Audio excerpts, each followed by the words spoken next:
What is up, everybody? Welcome to the round of 4 here in the ASL Season 19.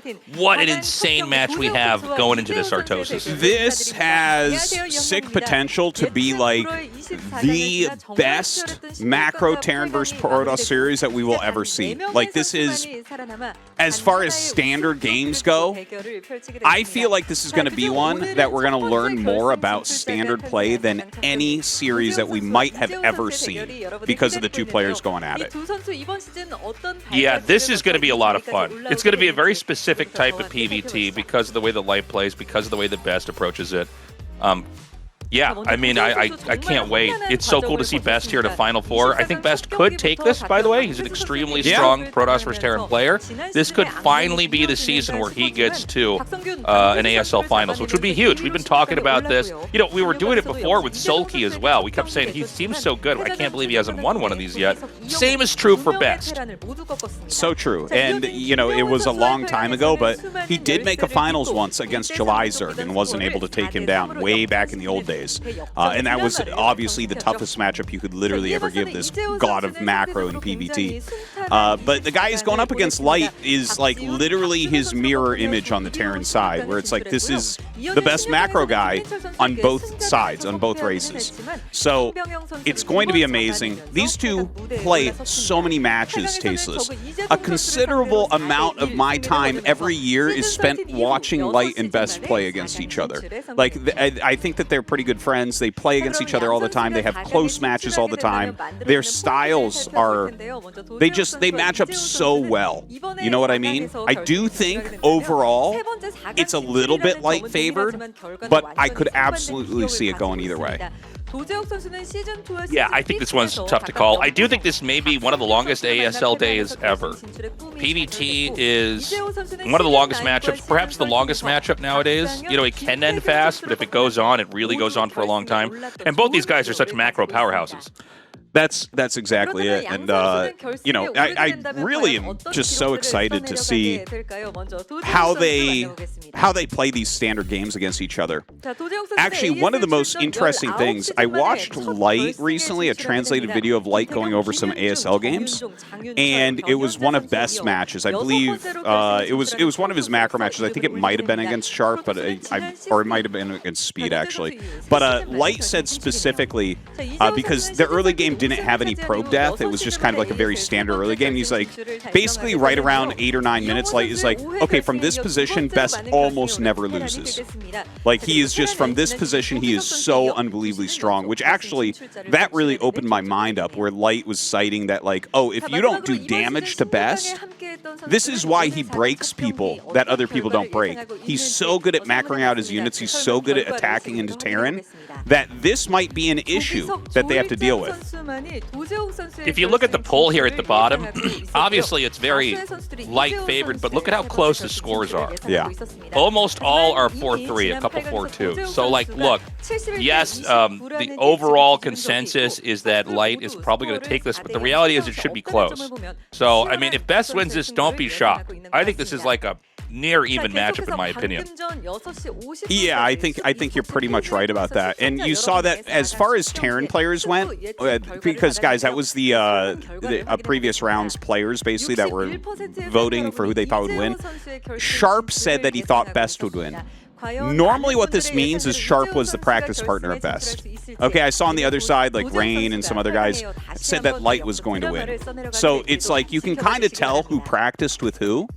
But yeah, I think it's a lot closer than that prediction. Well, the thing is, that prediction was close anyways. There was like a lot of 4-3s in there. Although Sharp if says it was 4-0s or 4-1s, it would be a different story. Yeah, and Sharp said 4-2 Best. I would believe Sharp's judgment of this pretty closely, because I bet you he played a lot with Best to prep for this.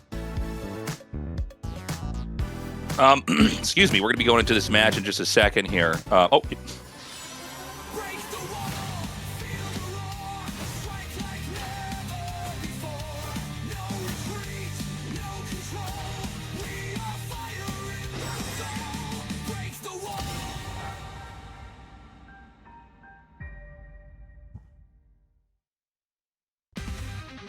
It's the round of 4 and the finals of ASL are on the line. Let's call the two protagonists of today up on stage. It's different this time. Different for sure. It's best.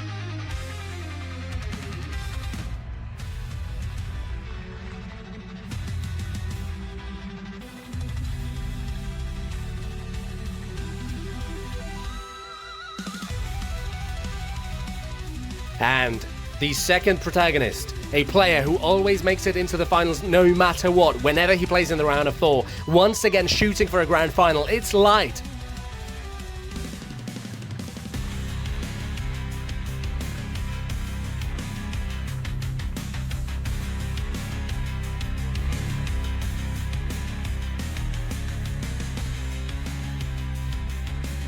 A championship is on the line for these two, and to fight for it, they first need to overcome this very round of 4 bout. Let's talk to our players before that match. First, Best. It's different this time. Different for sure. It will be different for real this time, many are saying. Will it indeed be different, we ask? In the past, you advanced to the round of 4 and lost to C. You advanced to the round of 4 and lost to Mind. Taking them down, you would be on your way to a championship, and yet loss, you lost it all. However, this time, will it be different? It would be nice if it was. I don't know if it will be different, but it would be nice if it was. I want to finally make something happen. Such determination. But Light, he already has victories on the grand final stage under his belt. He has a family. He has a loving child. In the 10-year history of ASL Best, you have never advanced to the grand finals. Not even once. You've never had a chance to even look at the trophy. There's only one thing, and it's to be different. Right. Do I get to talk? Yes. This is giving me a headache because Light has got it all. I think it's only fair I get to win once. But do you have a different feeling about this time, though? I have a better feeling this time. I see. Light, whenever you made it here, throughout ASL, whenever you got through the round of 8, you easily moved on to the grand final stage. Your opponent is Best. All the players, most of the players, save for 2, are predicting that you will be the one advancing through. What do you think? I'm not sure why people consider me the favorite here. I'm very nervous seeing how it's my first round of 4 in a long while. I'm shaking, and I've never beaten Best in the ASL. And so today especially, I feel I want to beat him. I practiced a lot for this. I want to win and move on. If I had one question to ask you, why do you think it is that over 19 seasons of ASL Best has never made it into the finals? Why? Not even once. He lost to C. He lost to Mind. Why has he never played in the finals? A champion like you surely must know. That is something he needs to figure out on his own. Alright, Best. Have you figured it out? I still don't know the reason. I want to find out. Today still you don't know? I want to find out today. So on this stage today, there's a lot of people here in the studio, and likewise many more cheering online. We have fans who have held these hopes for 10 years now. What do you want to say to them? I've always been the underdog. The odds have always been against me. Things don't always work out, but there aren't things that are impossible. I'll show that today. Got it. And Light, what can we expect to see from you on this round of 4 stage today? A word, please. I really want to win today, so I practiced a lot. I'll play an entertaining match. Okay. The long-awaited round of 4 match. Who will move on to the grand final stage? Will it be Light, who always makes it into the finals whenever he plays in the round of 4? Or Best, for the first time in 10 years? Please put your hands together and let's start the semi-finals.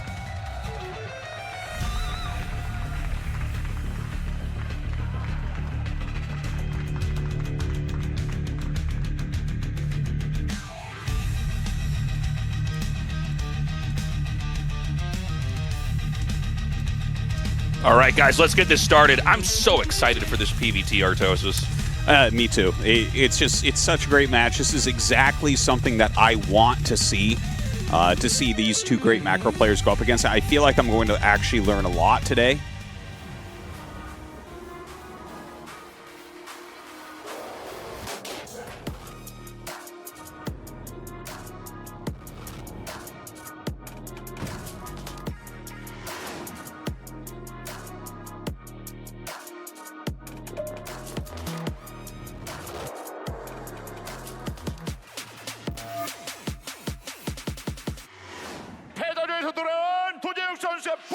성공하면서 김명훈 선수 스코어상을 앞서나가고 있습니다. 올킬.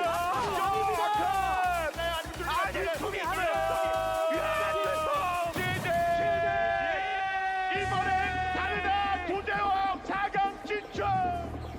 이번 시즌은 처음부터 끝까지 꽉꽉 가는 것 같아요. 계속 4강에서 막혔는데 잘 준비하면 충분히 해볼만 하지 않을까 싶습니다. 우승 시즌의 오버랩 2위로 8강에 진출한 저그를 무너뜨리고 4강 대진이 확정이 됐습니다. 프로토스전.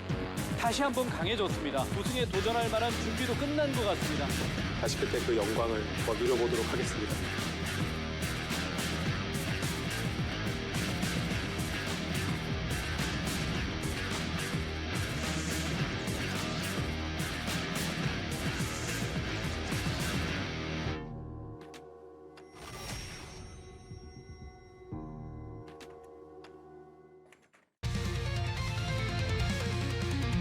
Dude, these intros are just dominating us, Tastosis. We have no idea we're God. supposed to talk or not Oh, my talk. God. Oh my God. Well, they change it every single round, what's going on, the timing of everything, and it's like, okay, I guess so.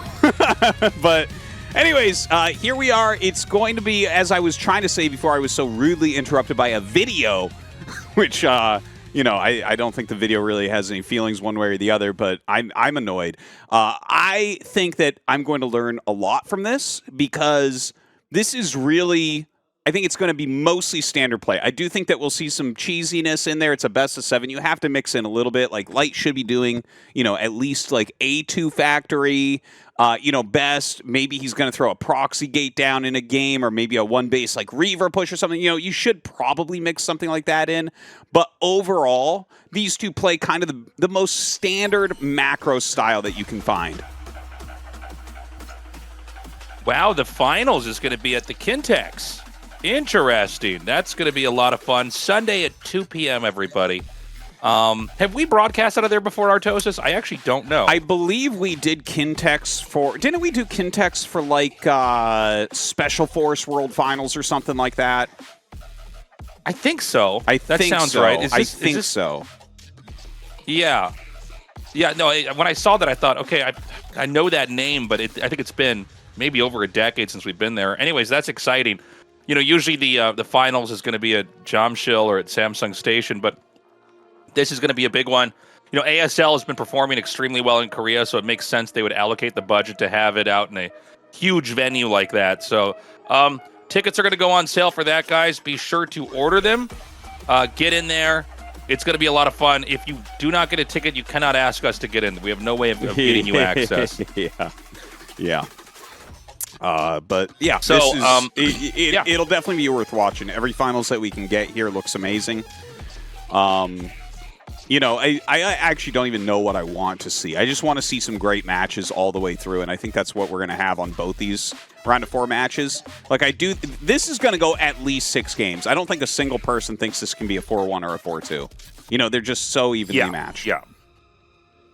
No, this should be a real back and forth. I think it's a really tough one to really call who's going to come out ahead here, who's going to come out with a win. It does seem to be slightly light favored, but you never know. Best is a very, very good player. Best has such a big range of different ways of playing the game early on. But in general, in PvT, he seems to play in a very specific way when we get into mid-game and late game. He really likes busts. Yes. He likes coming in there with his army. He's the best buster by far in all of the Protoss vs. Terrans of all time. He will do things like run up a small ramp with a maxed out army. Occasionally, even with depots blocking it, he'll somehow kill the depots and get all the zealots up the ramp and kill them. And I'm like, are you supposed to do this? I guess it worked. And Light is very, very aware of that. He knows exactly the type of way that Best tries to play it. And the thing is, Light will have as many units as you can have during those busts, and he'll know that he needs to spread them. He'll know that type of play is coming. So part of the problem that we've seen with Best in the past is he sometimes falls into a rut in the matchup, like you mentioned, where he really likes to play a certain way. He's just like a speed shuttle guy. He's a busting guy. And if he only does that, if he doesn't mix it up a little bit, I think he's going to find a very hard match.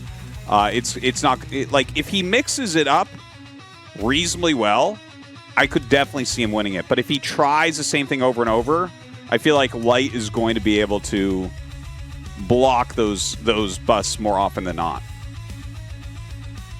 Yeah, I mean, one thing to keep in mind with the bust is that it's not always just about knowing it's coming. Like a lot of stuff in StarCraft, if you know it's coming, you won't die to it. You don't die to DTs if you know they're going to be there, right?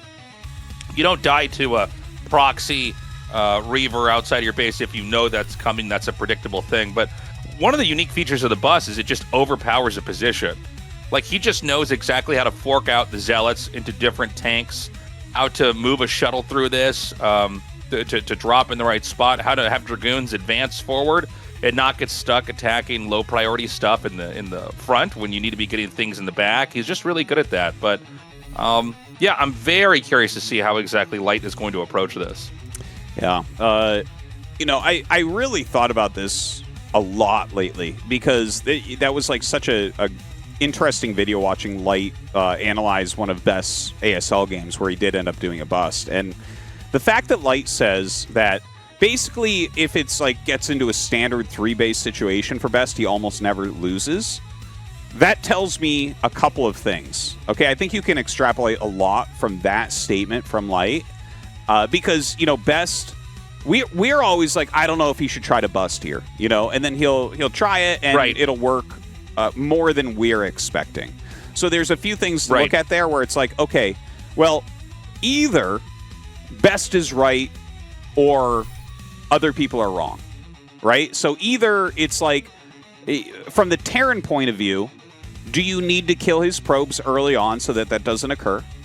Or do you need to focus really heavily on getting your factory count up and spreading your units and preparing for the bust? Right? That's like, I think that's the big question that I almost feel like we're going to get answered here today because no one can really macro better than Light and defend better than Light. So when we're getting into these very standard positions where Best has 3 bases and he hasn't lost probes, that's where I think the learning will take place. And if that sounds a little bit confusing, I'll definitely be talking about it during the cast because I feel like that's what I'm like zeroed in on right now. Yeah, you know, there's also the option for Terran to do something aggressive or cheesy. I don't feel like Light will be doing that many games, but, you know, we could have 2 factory play. We could have some really weird quick starport stuff. Yeah. You know, and the same is true for Protoss. Protoss have a whole array of different kind of sneaky, cheesy moves they can do, although generally I think Best is not as known for that. You know, if you look at somebody like Mini or maybe even Bisu, they're a lot more cheesy, or you know, they'll roll the dice on that more often.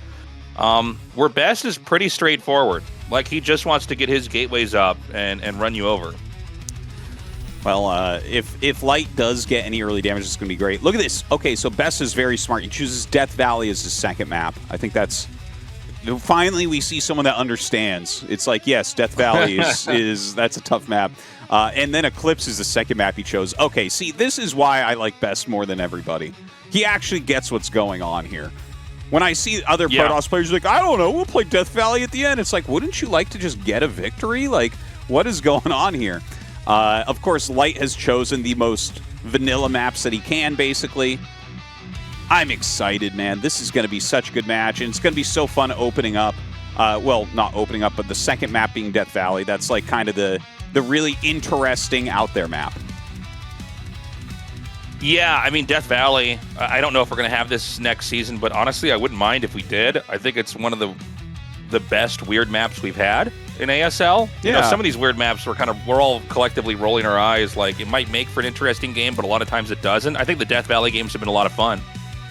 I definitely agree. And I tell you, when I have played it, I definitely have had some fun, at least in this matchup. I think TVP there is actually really interesting and weird and fun and hard, of course, but cool at least. So we'll see what these guys have planned for that. We're going to start, though, on Deja Vu. Yeah, I mean, very, very standard, very normal map. So great way to start. ASL Season19.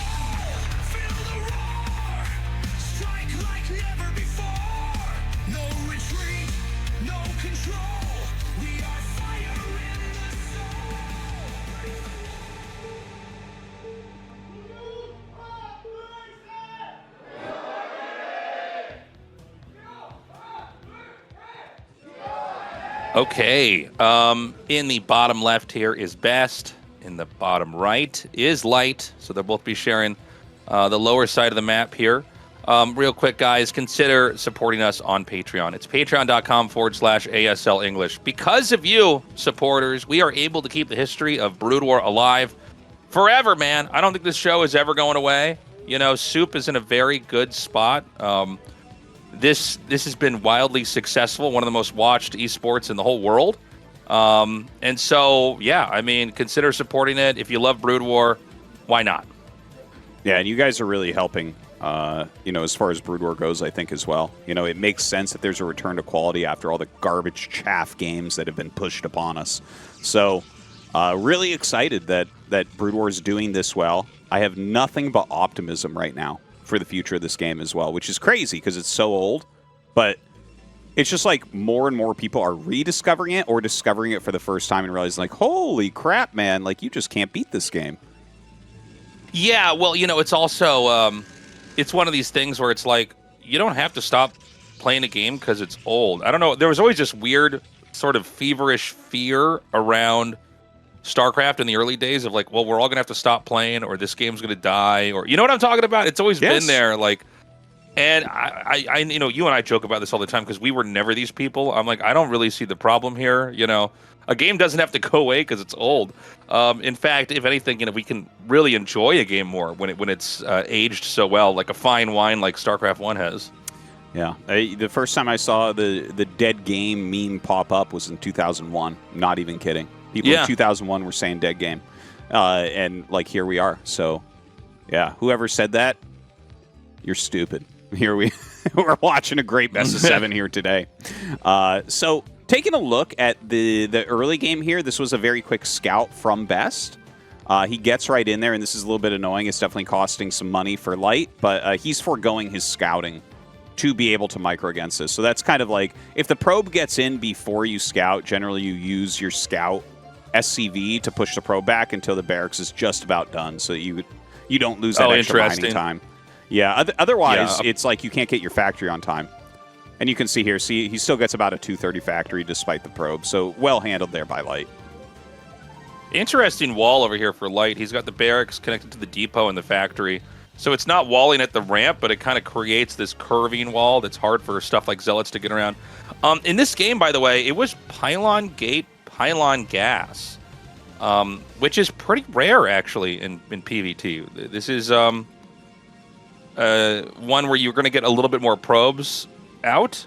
You're going to pack a little bit less of a punch. It's sort of a generic opening, where you have a Zealot out. You might put a little bit of pressure, but very interested to see Best open up with this.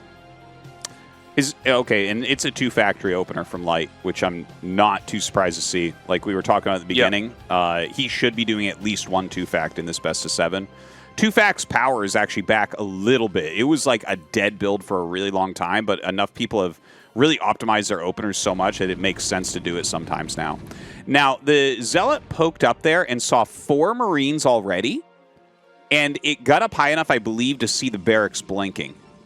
Okay, when you see those two things, it's like, oh, minimum, this is an FD push. Minimum. So you can see that Best didn't throw down the Nexus super fast. Like, normal Nexus timing is like 3 minutes, 15 seconds with a build similar to this, right? Like, it's somewhere in that range. And he's just making some extra units. 4-minute Nexus, so he is going to have, right now, a couple Dragoons, a Zealot, a range is on the way, and that's really important. Yeah, this is pretty hard for Protoss to hold. One of the easiest ways to lose early game is with versus a 2-factory push. And, there's a world where this kills the Protoss. There's a world where Protoss holds this. There's also one where he, kills a Nexus and the Protoss is chased up the ramp. That's another possibility here, which is a pretty losing position for the Protoss for sure. So he should have seen the Marines coming right now. When you have the Dragoon, you try to micro it and get as many extra shots as possible without losing all the shields and hull. The Vulture's going to run around, so at this point in time, Best has to basically collapse and run all the way back home. And right now, looking at the build, it kind of looks like an FD push, so he might not react as strongly as he should, but he has thrown up a secondary gateway at least. I think he went Robo before that gateway. So we'll see how this ends up panning out. But, ooh, picks off that Vulture. That's a good and strong pick early on. I mean, it feels like Best has the control here. That first Vulture taking all that damage and then getting sniped was huge. You know, when you get about 4 Dragoons, it becomes a lot easier to hold everything. 3 Dragoons can 2-shot a Vulture. 4 Dragoons can 2-shot a tank. And Terran didn't get close enough to really generate a threat. Ideally, he would have been outside the Nexus and maybe thrown down a bunker and tried to put pressure there. But that hasn't happened so far. I am not liking this position too much for Light, but he's got a secondary Siege Tank now, which adds a lot of firepower. The probe's getting pulled. It's okay to lose probes here. You just got to stop the push, and you're way ahead. So you see Light pulling back. He does lay a couple more mines here. The probe's screwing that up heavily, though. And he doesn't have any mines until way back here. You actually need the mines to retreat over. And he kills quite a few of those probes, but, you know, hasn't really made the headway that he needs yet. Probes are going to come back out here in the front, and Tastosis is 100% right there. You're okay losing workers here as long as you don't die to the rush, because you have 2 Nexuses, you can produce more.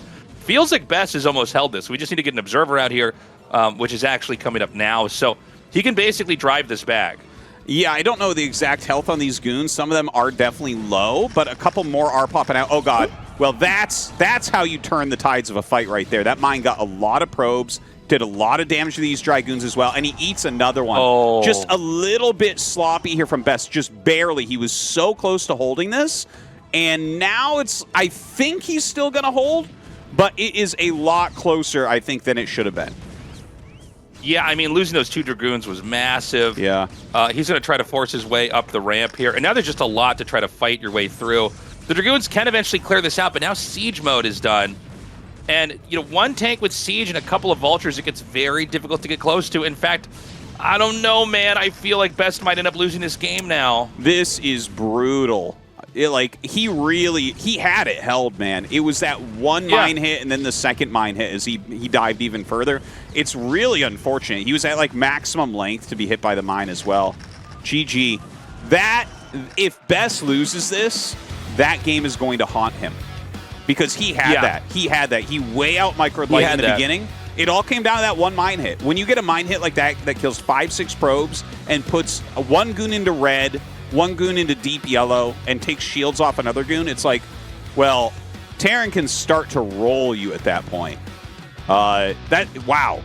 Yeah. I mean, losing the probes is painful too there. He lost like 4 probes with the mine hit. And the probes it's like extra bodies to soak damage.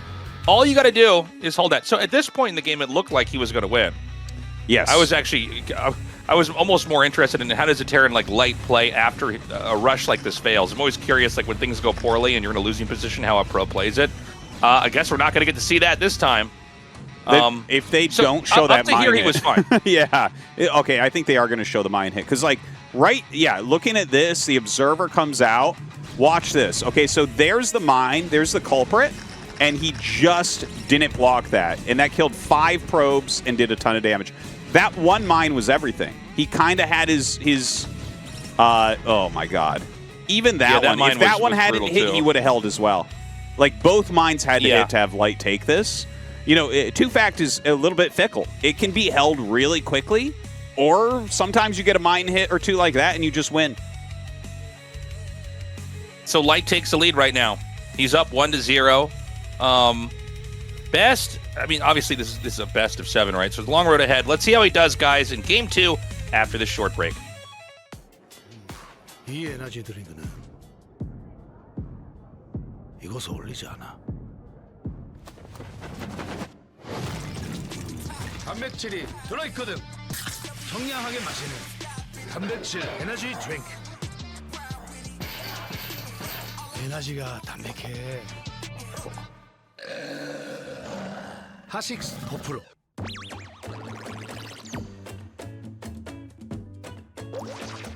자, 4강에 진출한 이재호 선수의 고민을 해결해주는 시간으로 돌아왔습니다. 사실 이재호 선수는 표정만 봐도 모든 고민에서 다 해탈한 듯한 느낌이 들기 때문에 그렇지만 또 오늘 제가 한번 해결사가 되어드리도록 하겠습니다. 자, 어때요? 제 풀이가 마음에 드셨습니까? O입니까? X입니까? 제 고민은 이 이사를 앞두고 있는데 안 살아봐서 좀 걱정이에요. 그 지역이. 아, 동네에 잘 적응할 수 있을지 가족들이. 이제 빚쟁이가 되니까 아, 무서워가지고. 좀 이렇게 큰맘 먹고 또 이제 자가를. 아, 과연 집을 매수한 게 잘한 선택인가?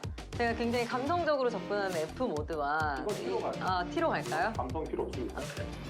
목적을 바꿀 수 없다면 방법을 바꿔라. 이게 무슨 말이죠? 목적이 뭡니까? 매수. 그렇죠. 목적을 바꿀 수 없잖아요. 방법을 바꿔야죠. 방법으로 바꿔야죠. 대출을 받았잖아요, 이미. 그러면은 방법을 바꿔야죠. 이거를 집을 매입하는 게 잘한 선택인가 아닌가 목적을 고민하시지 마시고 어떻게 하면 돈을 빨리 긁어 모아서 이 대출금을 빨리빨리 갚을 수 있을 것인가를 생각하셔야 됩니다. 그럼 돈을 빨리 모을 수 있는 방법 뭐예요? 우승이죠. 우승을 하면 되잖아요. 저번에 우승하고 차 바꾸셨다면서요. 차 사셨다면서요. 이제 바로 일시불로. 이재호 선수는 우승만 했다면 차가 생기고 우승만 했다면 이번엔 또 집이 생길 수도 있겠네요. 보탬이 되겠죠. 보탬이 되겠네요. 아, 자 어때요? 제 풀이가 마음에 드셨습니까? 오. O입니까 X입니까? 오. F는 어떻게 되죠? F는? F요? F에서 F는 이제 또 이제 책을 펼쳐요. 또 펼쳐야 돼. 네. F도 한번 가볼까요?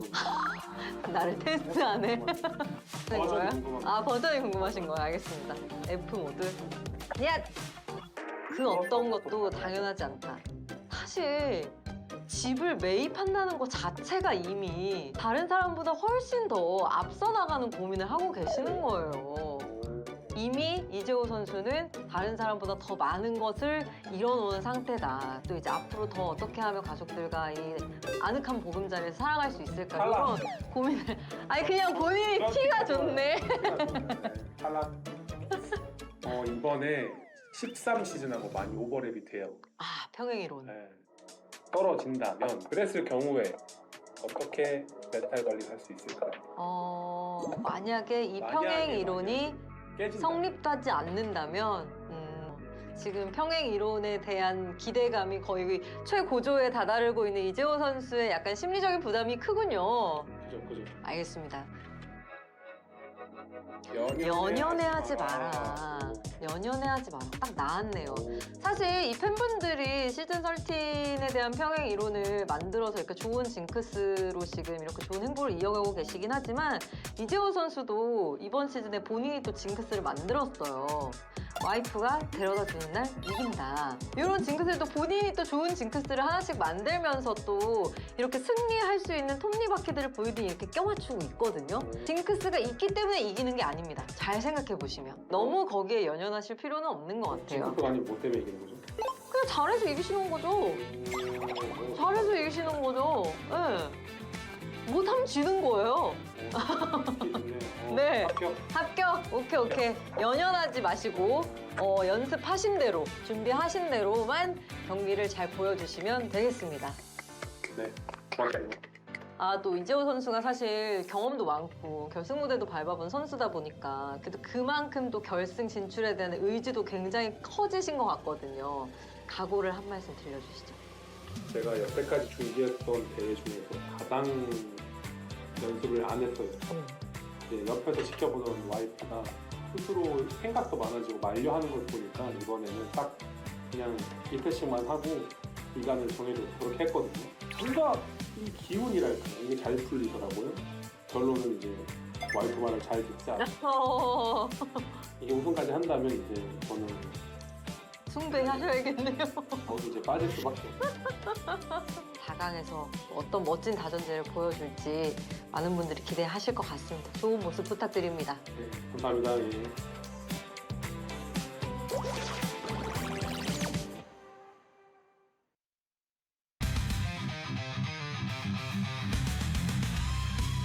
Welcome back, everybody. Kind of a classic PvT. You could have shown that game that we just saw. You could show that to a StarCraft fan and say, "What year is this from?" And it could have been from any, right? That's pretty much. That's an interaction as old as time. The two factory rush versus Protoss is maybe it's one of the most common rushes in the game. It's still really hard to stop. You see pros lose to it all the time. It's It's tricky, and it's sad in this game because Best basically held it and then fell apart. Yeah. Usually it's like the first 3 Dragoons, they miss micro, or the mines get too far forward and there's no way to deal with it, like a bunker gets up or something like that. But yeah, Light going for the classic 2-factory play. We won't see that on this next map because we're going to go to Death Valley. For sure. Very different game incoming. Here we go. Game number 2. It's a Valley of Death. Let's go.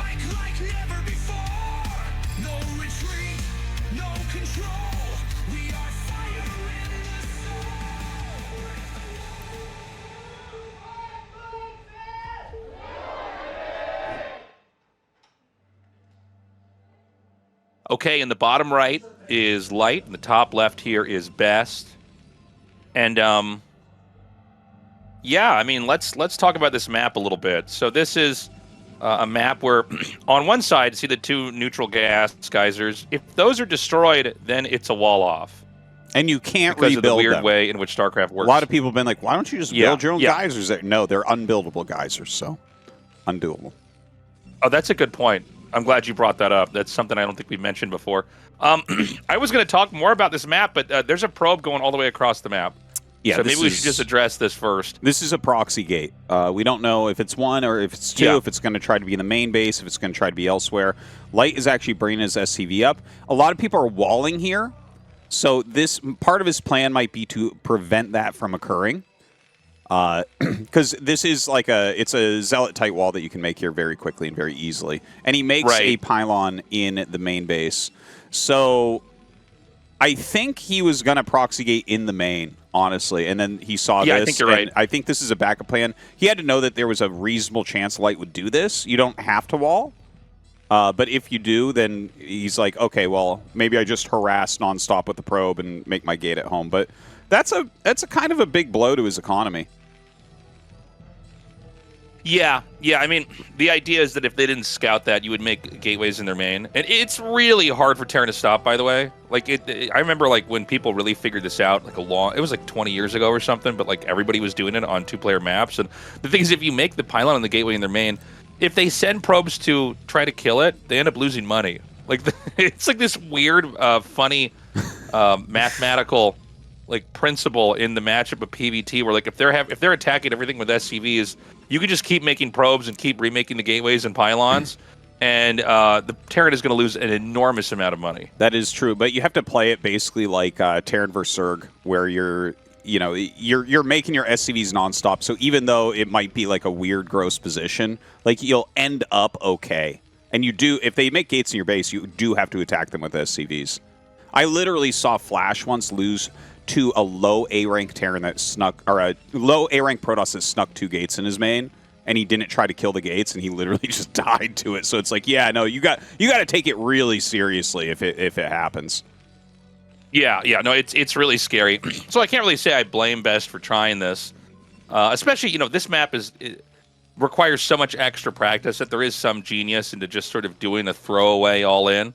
But obviously that's not what's going to happen in this game, right? I mean, he was scouted, so Best is just going for his gateway and his cybernetics core, and we got to see what kind of game we're going to have from here. It should be noted that this map is basically diagonally split down the middle from top left to bottom right, and there's like 2 sides to the map. So the sides that we see SCVs and probes chasing each other, that is completely isolated from the bottom left triangular side of the map. Yeah, this map should really be played in a way where you're just kind of abusing how hard it is to go from side to side. And, of course, you can lock yourself off completely from the top right.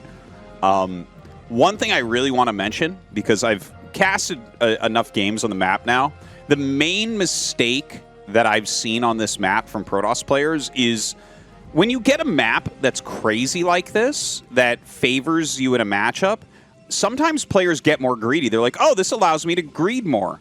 But I think that's the wrong way to look at it. If you play it normally, then you'll just normally take advantage of why it's a better map for you, as opposed to like, oh, it allows me to greed more. I've seen a lot of Protoss players lose games here because they'll go like 4 Nexus with 4 Gate. And it's like, no, dude, just play it normally. If you play it normally, in the later game, you're going to start to crush because, it becomes really difficult for Terran to switch sides on it, right? So That's the one thing Right. where I've seen Protoss players lose games that they absolutely should not. Yeah, it's funny. It's like, especially if you're on a map that's not good for your race in that matchup, it's always better to just like play conservatively, or for the player who has the advantage to play conservatively. Because someone who's in a map that's not great for them, they're going to try to end it. They're going to try to all in it. They're going to try to rush something because they don't want to be in this position. They don't want to be in a drawn-out game where they're going to be inherently behind. So yeah, when you get too greedy, that's 100% an easy way to end up losing the game. So I am hoping that Best doesn't do that. By the way, there is some sort of proxy over on the left-hand side of the map. Okay, Starport. So he's made a tank here to kind of parry any Dragoon pressure at his front wall. Okay, making some vultures as his command center comes up. So definitely a vulture drop going to be on the way where, Best has expanded towards the front of the map. So the top right side of the map, which, again, as we said before, is isolated from the bottom left side, there's considerably less bases there. And we have a game where the Terran and the Protoss are expanding in two different directions. The Terran is growing into the bottom left. The Protoss is growing into the top right. But after the expansion that we've already seen Best take, there's really only one base that can be taken, and that's at the very far top right. The bottom left is pretty resource-rich. Now, that doesn't mean that Best can't get down there. Best is actually mining out these resources right now to open this up. But it's going to be interesting to see exactly how this plays. When it comes to the matchup PvT in a long game, which, by the way, this looks like it should be a pretty long game. It doesn't seem like anybody is setting up to end this right away. I'm very curious how exactly this plays because, we're not going to have this map forever. This may be one of the, the one and only deep dives of PvT on this map that we're ever going to have, but it should be super interesting. Yeah. I think here Light should set up where he sends his Marines and tanks out the front to try to draw Best there while he drops. And he's sending something. I think it's just like an SCV maybe. Okay, and a Vulture is going to go to the front too. Basically, before you drop, you need something to attack him to draw his attention. If you can do that, even for a couple seconds, it can make a difference between a win and a loss in a build like this. So see, he brings us up. And this is maybe like a little bit early. If this is still live attacking, see, he loses it. Okay, another one comes up and attacks. Really, really important moment here. And this is going to cover for the drop coming in. Oh my god, the Observer doesn't see it as well. Yeah, so he's going to be able to unload all 4 Vultures and send them all in at once. This is going to be a ton of damage over here onto these probes. He's laying a ton of mines down here as well. Oh no, there is an Observer, excuse me, with this army. So he's going to be able to clean this up. And I gotta say, I thought this was going to be much worse for Best, but honestly, this is kind of okay. It's funny, because I kind of look at that and I say, that was good for Light. Like, Best blocked it. He's not dead. He has, his economy is still okay, but the amount of probes that Light killed there for, he's lost 6 Vultures to get that damage, I'd be pretty happy with that. I'd be like, okay. Cool. I've definitely slowed him down a little bit. And we were talking about this at the very beginning. If you let Best get into the standard position, you don't kill any probes in the early game, then it becomes really, really difficult to hold on against his pushes. But now that Light has killed, I'm not sure exactly how many he killed, but I want to say he killed like 8 probes or so. That's all right. I think that Best doesn't really have a great bust timing that's going to be able to come in against Light.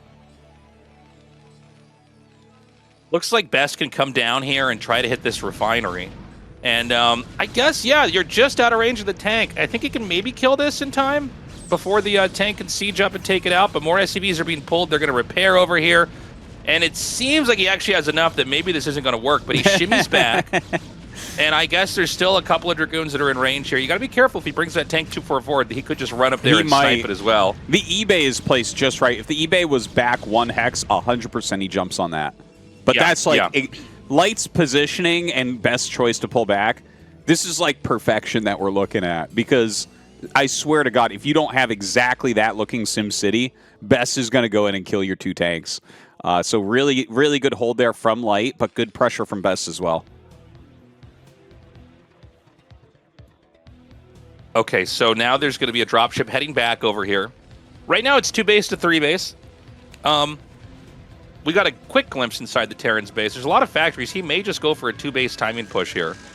I do feel like as a Terran, you wouldn't want to be in like a half-hour game on this map. right? Doesn't this feel like it'd be a tough one in a very long, drawn-out game? I think that if it's a really action-packed game, it's okay. But yeah, if it gets drawn out and it's slow at all, that's where it becomes incredibly dangerous. Like any situation where carriers could come into play is going to be death. Like you wouldn't be able to do anything against that.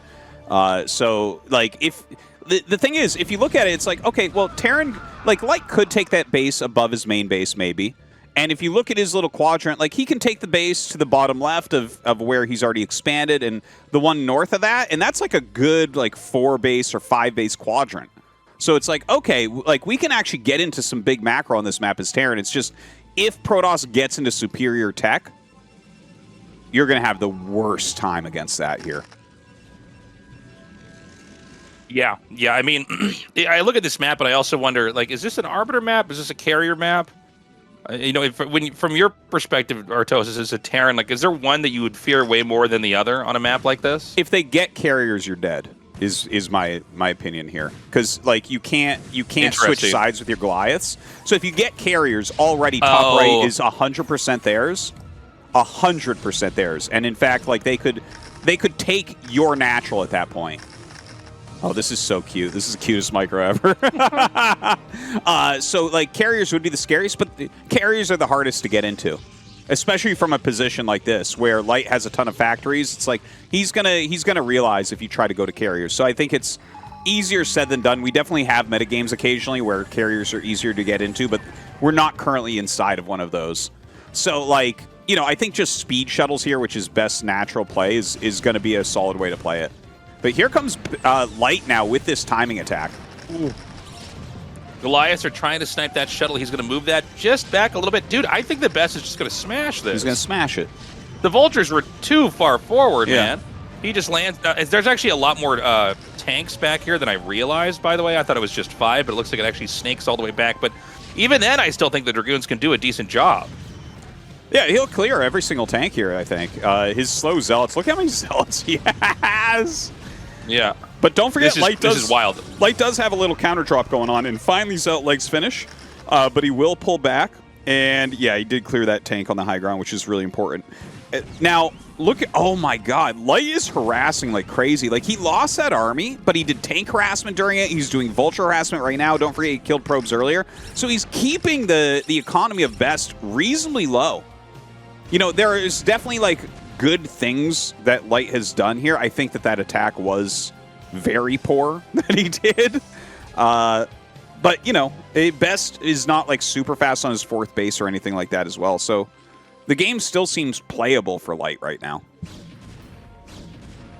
Yeah, you know, it's pretty devastating that he lost so many tanks, but he has got some jabs in back over at the other base. He's remacroing pretty nicely. It looks like this 3rd base that Light has taken it's not going to be easy for Best to contest. I don't know if we're necessarily going to have one of those classic Best busts or not in this game, by the way. I know we've kind of talked about that. We've teed that up for the whole matchup here. Yeah. But we'll see. I don't think so, because he did enough damage in that early game where it's like it doesn't really make sense. Yeah. You know, based on Light's analysis of the way that Best plays and Best strengths, like if you deal some damage to him early on, the bust is just not anywhere near as good. And I think everyone kind of knows and understands that. If you get to optimize everything out, like, you can make a huge army really quickly. But in this situation, even though Light lost a lot of extra units there, still feels like he's okay if he's sitting defensively. I have a funny interaction where the shuttle came in and like did a 180 and then flew back out, or 360 and flew back out. Yeah, Best is up on 4 bases. One thing I noticed, by the way, last time we casted Best's games, and I'm just going to be watching for this time around, he seems to go to 4 and stop instead of 5 before he maxes out, which is pretty interesting. I think, and I'm sure for the people that are like real students of Protoss at home, I think everybody sort of was on the same page as I was, where it's like, oh, you always go 5 bases. But we've seen a lot of games where he basically he locks into 4 and just maxes out, and as he's maxing out, he throws that 5th one up, which I find to be very interesting. Yeah, he likes to play a very unit-heavy game for sure. I think this game he will take the 5th base before any sort of attack or anything. He doesn't really have a timing here, I don't think. Even with the speed shuttles, all the speed zealots, he's done a great job of macroing up and everything. By the way, Stargate has been started for Best, and we don't know what that's going to be. Is that going to be Arbiter tech, or is that going to be Carrier tech? Hard to say. But yeah. It could be Carrier. He's actually one of the... he's got an incredible build where he just goes for Carriers post-max out. Yeah? He's one of the best in the whole world at that. Basically just getting every single... getting, all the gateways that he would ever need there, maxing out, and then you throw down like 4 Stargates. Now, he only has 1 now. We're going to see if it's Arbiter Tech or not. If it's Carrier Tech, he's probably going to go up to 4 here. But yeah, the idea is that you start upgrading carriers, and you're kind of throwing this ground army at them, and then in 2 iterations, you can get up to 8 carriers, if that's what he's doing. Well, I'm really interested to see if that's his choice, or if he's just like, you know what, let's add some Arbiters in here. Arbiters are going to always be a solid choice to add in. But right now, Light is still harassing a lot. He does a drop up at that top right base and runs some Vultures in. Finds a base that only has 1 cannon. 1 cannon that's like a fake defense, man. You bring 8 Vultures in there, every probe's gone. Yeah, when you get these exterior bases, you really want to go up to like 3 or 4 cannons. You need the cannons to just kill the Vultures so fast that they can't get anything done. But yeah, 1 cannon never cuts it. So he's basically maxed out now. We didn't get to see the tech, but I only see 1 Stargate, so maybe it is just Arbiter tech, which is perfectly fine. I think a recall into the main would be massive, by the way. But yeah. Just anything to move your army around really quickly is going to be strong. He's already killed one of the geysers on Light's side. By the way, I'm shocked when Terran doesn't kill the other assimilator. Because, what, you're going to send Marines out there? Do you need SCVs to be able to walk to that side of the map? Literally makes no sense where you're leaving a hole for Zealots to run in. But anyways, right now he is trying to bust. It is Arbiter Tech coming up. And that's a lot of shuttles. The Psystorm's going to be absolutely important here. Yeah, he has another Psystorm. He doesn't cast it yet. Well, again, the classic best bust. He gets in there, and I got to say that didn't look great. No. He did drive the command center away, which is okay.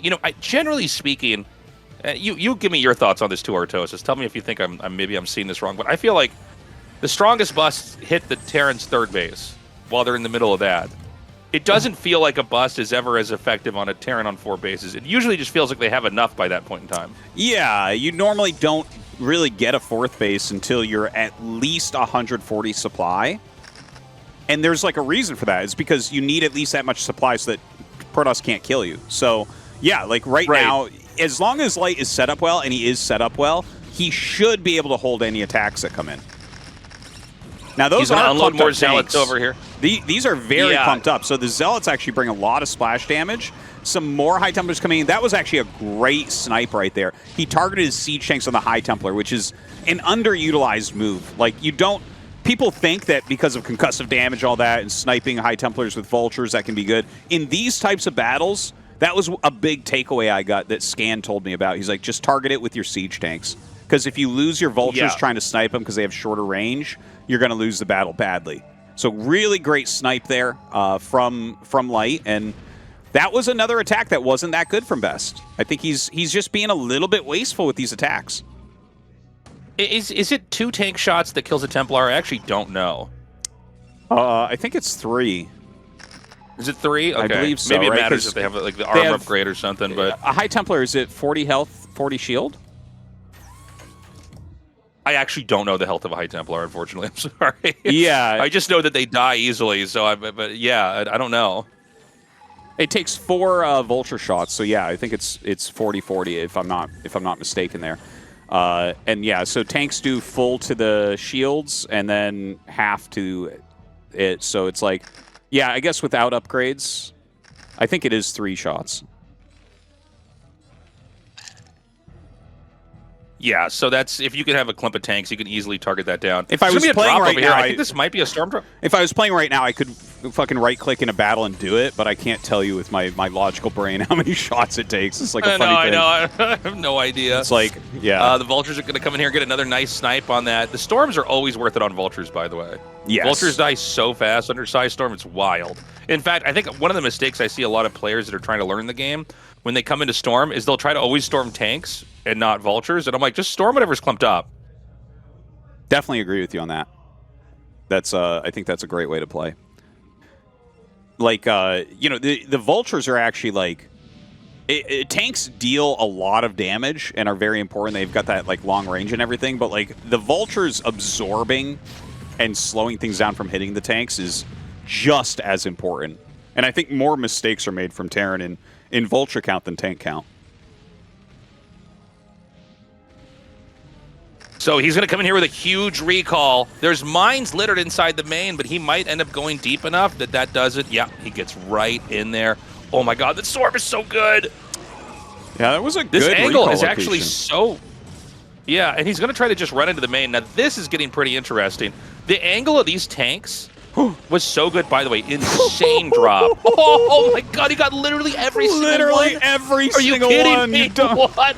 That, like, never Dude, happens. Never happens. There's always a couple left. Oh my god. Yeah, there's always like one or two like still around. That's insane to me. Oh my god. He's just out of eye shot of the armories. You know, the placement of the tanks happened to be so good that this didn't do much. Even though Best just did a lot of damage, he's going to storm this again. These are new SCVs that were transferred over here. Even though he's done a ton of damage, I'm worried it's actually too late.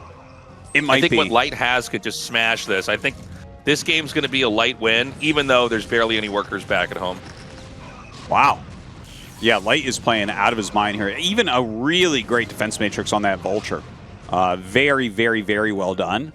And Best has to GG. Light starts out 2-0 here with a 2-factory play that he should not have won, followed by a really interesting game on Death Valley. Like, that was kind of cool. I do think that Best was overextending on his attacks. You know, he took a lot of probe damage early on, and Light has literally spoken about this, how, you know, Best is very scary if you don't do that probe damage. He got that probe damage, and he shows the pushes are so much easier to hold. That was a great game. Light played really well, man. Look, it's a 2-0 lead right now. I'm getting a little bit worried here for Best. We're going to have to see something else. This recall, it just felt very, very late.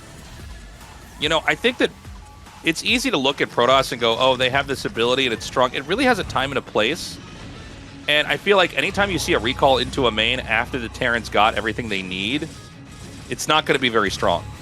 Like, the tanks are so leveled up. He might have been better off actually just doing that storm drop and then trying to use the arbiters and the recall in some other way. Maybe using a stasis instead and trying to fight that, what was going on out in the front. But, you know, this basically dried up the entire Protoss' army. It didn't get anything of consequence either, by the way. It didn't kill a massive amount of SCVs. It didn't wipe out the factories. It didn't kill the armories and stop the upgrades. It didn't really do much of anything. He just lost his army inside the Terran's main. When Terran get upgraded enough, the recalls become laughable. You can no longer do them. You'll recall your army there, and they'll just die. Yeah, very late game, unless you have a big tempo advantage, recall doesn't become that strong. And honestly, as well, I think that something that is undersaid is, like, recalls are good in pairs. Like, the first recall actually doesn't generally do that much to Terran. It's really, the first recall makes the game chaotic and opens up a possible secondary recall or a recall at a different position because your army is out of position. And he did a singular recall and then just died to the counterattack. So definitely would agree with you. That wasn't the best move. So, you know, with this 2-0 lead, we're going to need to see Best come up with something here. 2-0 is bad. 3-0 is disastrous. Yeah. It's just so hard to see somebody pull a reversal after a 3-0. So Best needs to come up with something. I can't remember what the next map actually is, but, oh, it's Polestar. All right, guys, we're going to go to a break. Coming up next is Polestar. We'll be right back.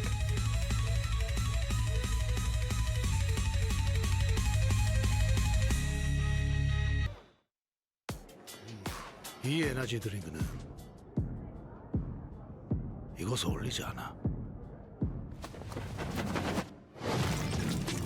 단백질이 들어있거든. 청량하게 마시는 단백질 에너지 드링크. 에너지가 담백해. 하식스 4%.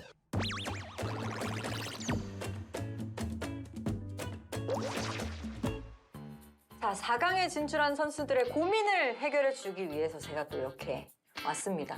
선수들의 뭐 거의 이 정도면 해결사라고 보셔도 될 것 같습니다. 아, 정말 또 멋지게 4강에 오랜만에 진출한 도재욱 선수입니다. 도파민의 도! 솔직히 오늘 좀 얼마나 뿌듯하세요? 막상 1경기 해보니까 좀 할만하더라고요. 그래서 예. 그래서 얼마나 뿌듯하시죠? 아, 뿌듯하냐고요? 승리가. 이 정도요.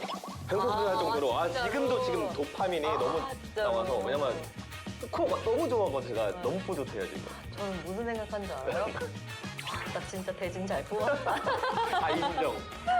인정. 이렇게 꿀잼 경기를 만들다니 내 손으로 고민을 말씀해 주시면 제가 이 책과 함께 제대로 된 해결 풀이를 해드리도록 하겠습니다. 어때요? 마음에 드시나요? 해결책이? 이제 이게 한번. 괜찮은 것 같으면서도 X인 것 같아요. 제 고민이요? 네. 일단 고민은 결혼을 할 수 있을까? 갑자기. 네. 벌써 37인데 이제 지방 살다 보니까 이제 만나기가 힘들더라고요. 그래서 결혼할 수 있을까? 라는 고민. 근데 제가 듣기로는 네. 만나는 분. 예? 이렇게 날조하시면 이게 사람들이 이게 또 제가 오해를 해요. 네, 네. 알겠습니다. 그럼 제가 F 모드의 행갱과 네. T 모드의 행갱이 있습니다. 전 T를 고르겠습니다. T입니까? 왜냐면 이게 알겠습니다. 정신 딱 차리게 말해야 돼서. 알겠습니다. 알겠습니다. 자, 그러면 펼치겠습니다. 더 나은 내가 되지 않아도 괜찮다. 라는 풀이가 나왔습니다. 네. 제가 왜 조지명식 때 도재욱 선수에게 네. 이상형을 여쭤본 적이 있어요. 그죠? 네. 네. 청순한 스타일을 원하냐, 섹시한 스타일을 원하냐, 뭐 그죠. 예쁜 스타일, 지적인 스타일. 도재욱 선수가 딱 한마디 하더라고요. 지적인 건 다 쓸데없다. 그죠? 그 말을 듣고 쉽지 않겠구나. 근데 지적인 사람 더 만나기 어려운 거 아니에요? 사실 네. 결혼이라 함은 네. 외면보다는 이 내면의 교류가 훨씬 더 깊이 중요한 생활이거든요. 근데 도재욱은 아직도 이 섹시함만 추구한다. 낭미 스타일의 여성을 원한다. 본인 그대로의 모습을 그냥 그대로 좋아해주는 여성분을 만나서 결혼을 하시려면 본인도 그 여성분의 있는 그대로를 받아들이셔야 합니다. 알겠습니다. 정말 내 인생을 함께할 동반자인가를 더 좀 심사숙고하는 네. 성숙한 도재욱이 되길 바랍니다. 근데 제가 뭐 혼나는 것 같은데 저 그러지 않았어요. 아니 기회 나는 F여가지고 T는 그냥 혼내는 거 아니에요? 네, 이해 안 가는데. 자, 좋습니다. 자, 그럼 네. 다음 고민. 제가 대회 때 조금 혼자 신데다 지는 경우가 많은데 이런 걸 보완하려면 어떻게 해야 될지. 심리적인 컨트롤을 네. 조금 더 노련하게 하고 싶다. F 행갱과 T 행갱 골라주세요. 이번에 F로. F, 네. 오케이. 때를 기다려라. 도재욱 선수의 때는 저는 이번 시즌이라고 봐요. 그래요? 이미 충분히 기다릴 만큼 기다렸어요, 도재욱 선수.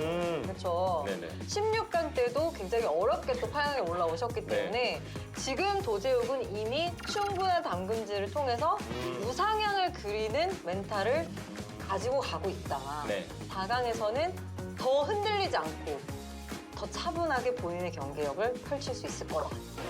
라는 때가 생각이 왔다는 듭니다. 거군요. 네. 기다릴 필요 없습니다. 이번엔 정말 다릅니다. 저는 이런 말 안 했어요. 이거는 제가 이런 말 안 했습니다. 네. 자, 그러면 마지막 고민 가겠습니다. 마지막 고민이요? 네.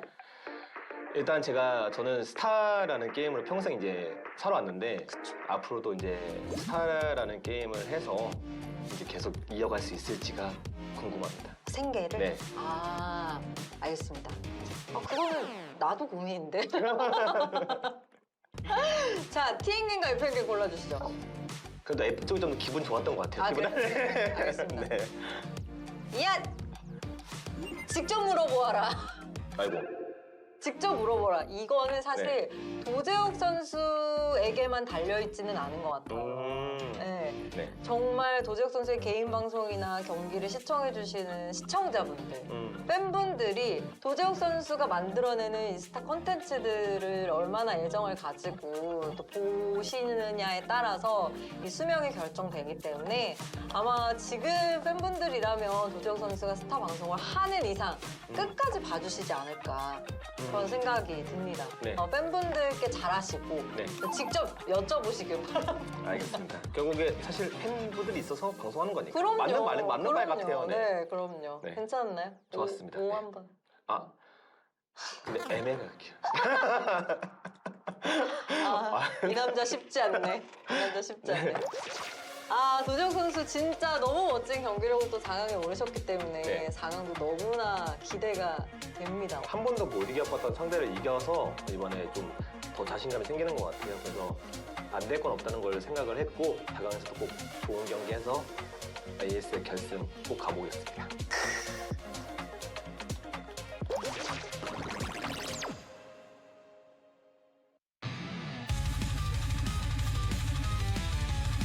Welcome back, everybody. It's time to hop into this next game.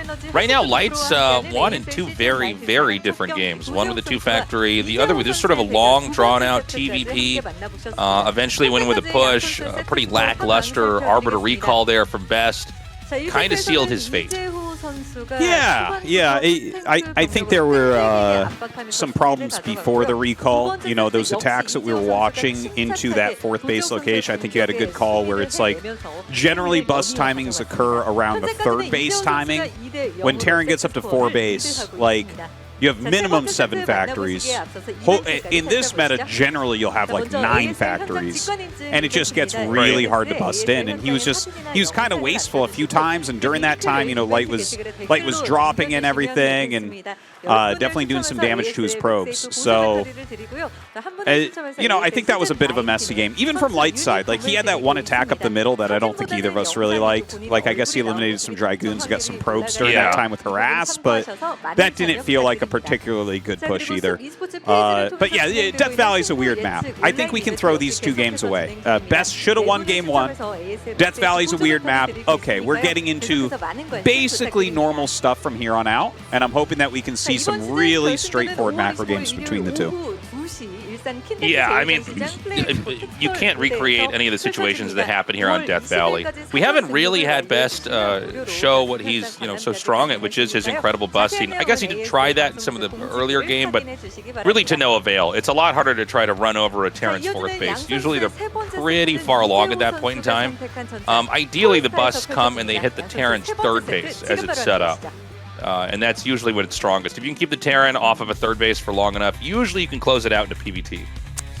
Well, yeah, that's kind of like the, what do you call it? Not like a break point, but like that's the pressure point I want to see Best try to lean upon in these games coming up. Is let's put that pressure on in the weakest time of Terran's game. You know, really the weakest time is generally that time where you're trying to take your third, you're trying to add your factories, you're trying to have your upgrades going, you're trying to block Reaver drops, you're doing all these different things at once, and that's where Best generally leverages his macro. So hoping that's what we see in these coming games. Oh, I see what he did there. Best of 7. That actually took me a minute. I was like, what? I'm like, yeah, it's the best of 7. You could make a side, and that's what you chose to make? No, I see it. Okay. Okay, clever guy. So, yeah, I mean, it's packed out here at the Samsung studio right now.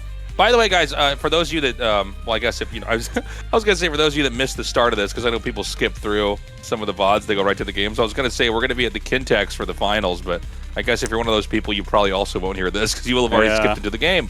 Actually, I'm thinking back. I think we might have done a GSL finals at Kintex as well. I think so. You know, we've done so many live events all over Korea. You know, we've done stuff in Busan, we've done stuff in Daegu and Daejeon, but in Chun too. But yeah, some of the names, they kind of they're interchangeable for me. You know what I mean? So Kintex sounds familiar though. So we're gonna go to Polestar here for map number 3, and Best really needs this. He really needs this. If he doesn't pull this off, he's gonna be in a lot of trouble, guys. We're gonna go into game 3 now. Let's do this.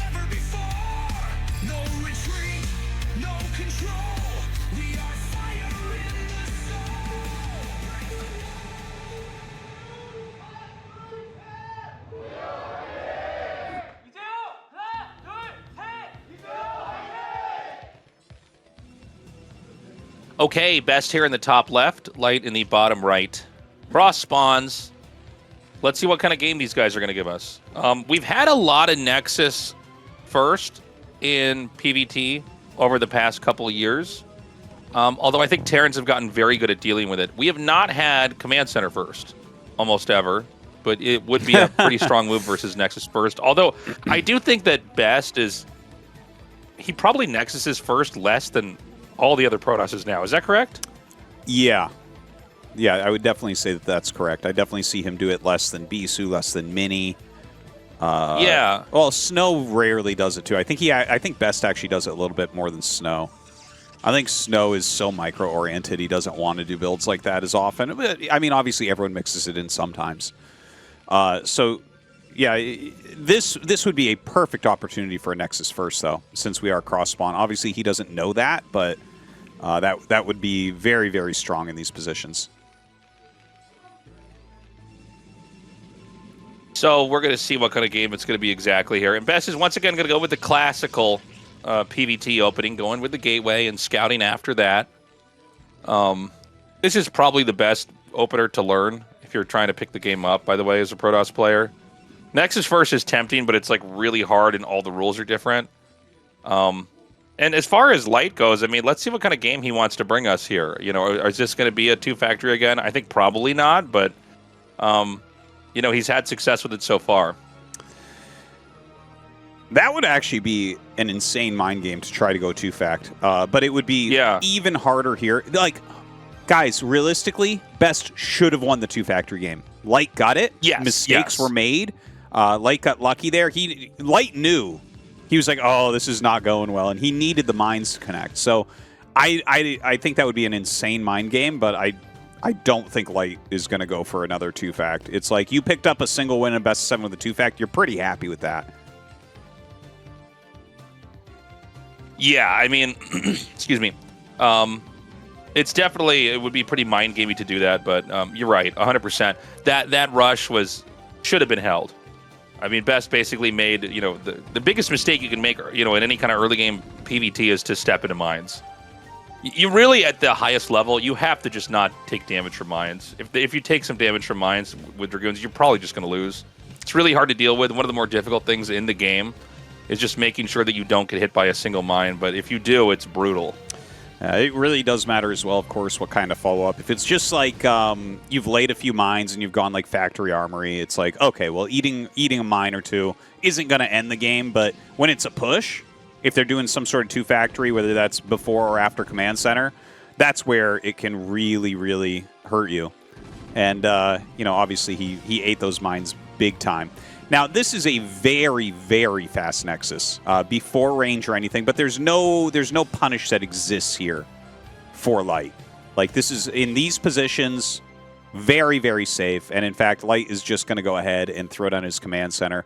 So, like, this is a super normal opening. Like, this is what I signed up for when I came into cast here today. Well, I want to see a normal looking game from these guys and see, you know, who's takes it, who's going to be stronger here. Best is so good with this moving shot. It's crazy to think that people didn't know about this until not long ago. The moving shot stuff is just wild. When you see these probes that can just stalk an SCV or a drone and just get the kill, it's insane.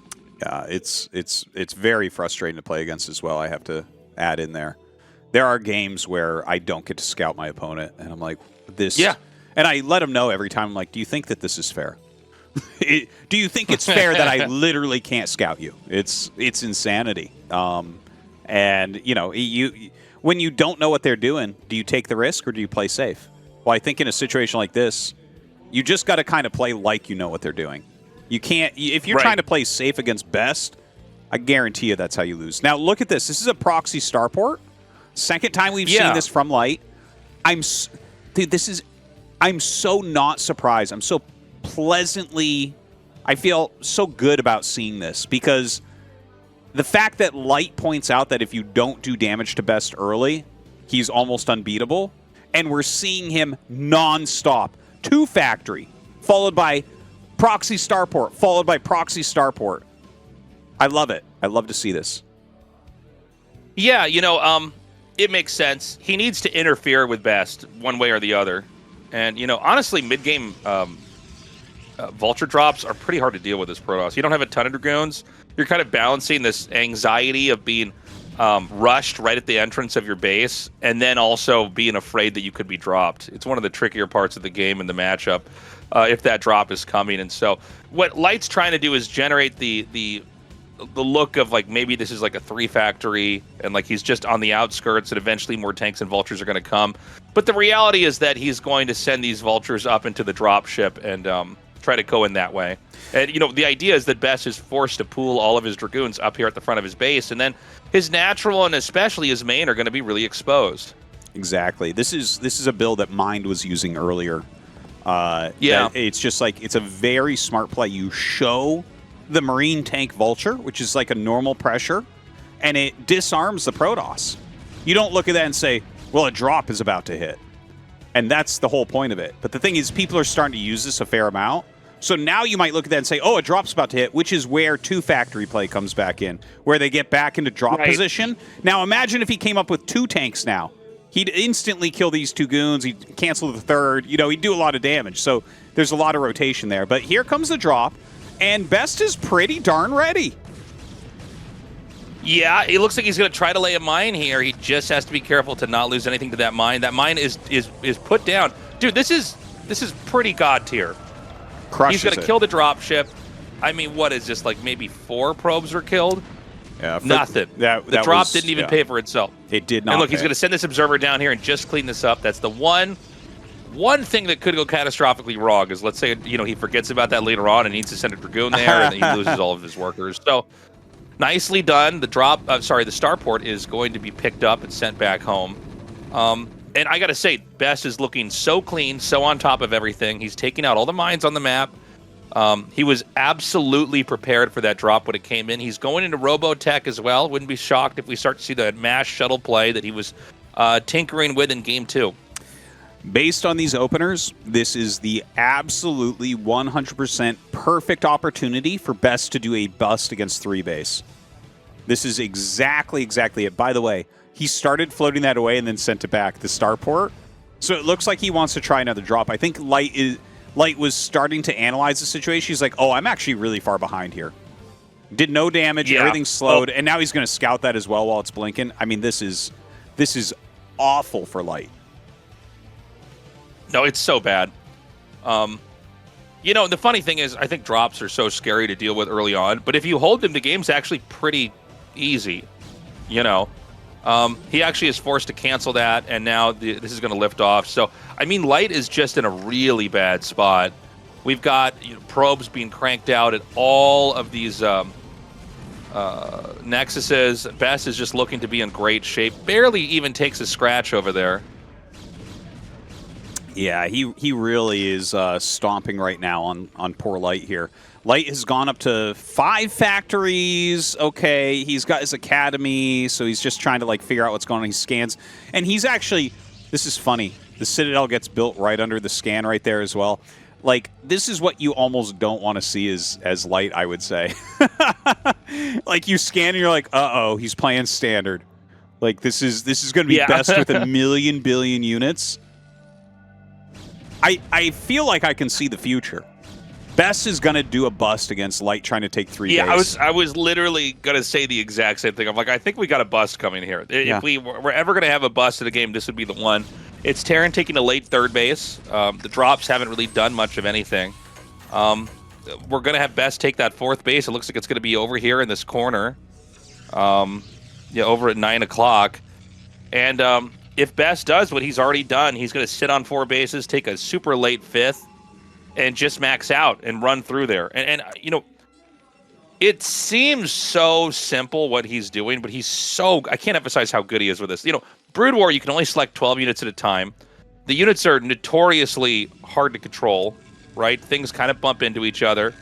That's not to say that you can't have perfect control, by the way, in this game. You really can. It's kind of like the more you invest in microing something, the more you get out of it. But You know, the way that he busts is so unusual. He's able to break through almost anything. As oftentimes, oh my God, the Zealot drags the mine into the Reaver. I didn't even see that siege shank. I'm looking at the whole screen, and I didn't see the siege shank there. I'm like, wait, what? Like, why did that die to one mine hit? What is going on here? Yeah, it just burst into blue Protoss flames. It's like, what? Anyways, yeah, I mean, Best is exceptional at these busts. So Terran right now, Light is going to throw down a wall in over here at his third base. It's going to be Depot's lining this off. He doesn't want to let him in that way. We'll see if that deters Best or not. So it is 8 gate right now, and 8 gate against 5 factory. If you're set up really well, you can kind of hold on. But Best is especially good at attacking in, so it is a little bit scary. I love that he made a full depot wall at the third base. He's got a good spread. He's making a lot of missile turrets. I want to see him get some more factories down. Like, we haven't really been paying close attention to that. We're not really getting that shot that I want to see, and he's definitely adding one. But he's only been 5 factory for a bit. Like, he's focusing on getting those upgrades out, which, you know, I understand to a certain degree. If you're going to win this game, you definitely need good upgrades. But if Best just goes pure macro here, well, you know what? Best actually starts at 5th base. This is funny because, you know what, Tastosis? This is really weird to me. Because yeah, go ahead. This is normally what I want to see Best do. But I feel like Best's opener here was so much better than Light's. I'm like, okay, Best, now use your standard play that you normally use, the bust tactic, right? Macro up really quick, go up to 10 gates, and just roll them over. And instead, he's like, I'm going to take the 5th base at a perfect time. And in like every PVT, I'd be like, wow, this is exactly what you should do. But in this particular one with this particular player, yeah. Sorry, I didn't mean to run over you there. No, I 100% agree with you. Like, it's crazy. Like, I'm so used to seeing the 5th base taken around this point in time. Maybe he looks at that wall and goes, oh, I can't bust you. It's going to have to be a different game. Maybe, in which case, it makes sense to just expand. And I'm totally on board with that. It's just it feels like the perfect situation for what he normally does. Right. And he does that in situations where he shouldn't sometimes. So I'm like, oh, that's weird. But yeah. The thing is, I'm not actually negative about it. I wanted to see his regular play here. But taking a 5th base as Terran is really securing their 3rd base and getting their upgrades going is a great way to play because it puts this huge onus on Terran where it's like, well, you have to either attack me or you have to expand again. And if you expand again, the entire map opens up for Protoss. And if you attack, it all comes down to the attack working or not working. So he's got the shuttles. He's going with 1 robo, right? He's got 2 robos now. Oh, he has 2 robos now. Okay, yeah. I was going to say, I'm like, how does he have any observers if he gets so many shuttles? Like, what is going on here? This should be impossible. Okay, so he's going to go with that mass shuttle style, which, by the way, like, if you haven't tried this, I was really intimidated when I saw Protoss was doing this. I'm like, this looks kind of crazy. It's so strong, man. Yeah. It's so much easier to, like, take certain fights, especially Terrans that are just kind of clumped up that you can't really engage with.